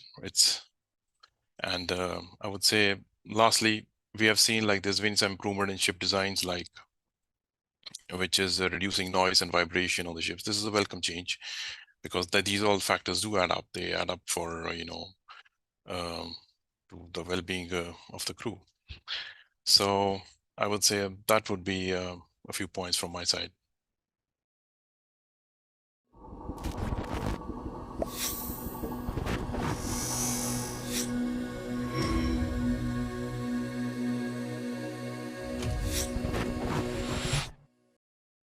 Viewers and friends, following 3 successful days, it's time to wrap up our event. As said, most people learn from their mistakes, with smart people learn from the mistakes of the others. However, wise people learn from the successes of others. We feel that we have done our best to bring together a diverse group of panelists, speakers, and seafarers to discuss and debate several issues so that opportunities to learn are being provided and that you may have several takeaways and action points for your agenda. Many thanks to everyone who joined within the week, and congratulations to the winners of the 2023 Crew Welfare Awards. Well deserved.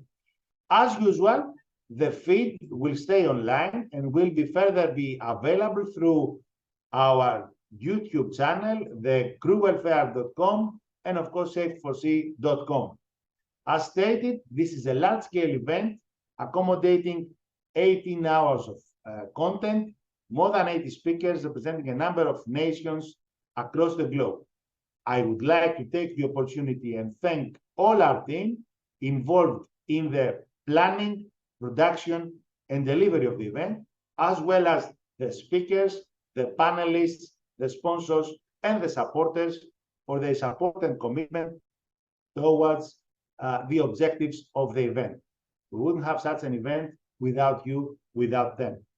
So ahead of the Day of the Seafarer, on June the 25th, we would like to take the opportunity and express our thanks and above all, our gratitude to the world's approximate 2 million of seafarers serving on board the ocean-going fleet, making world trade happen.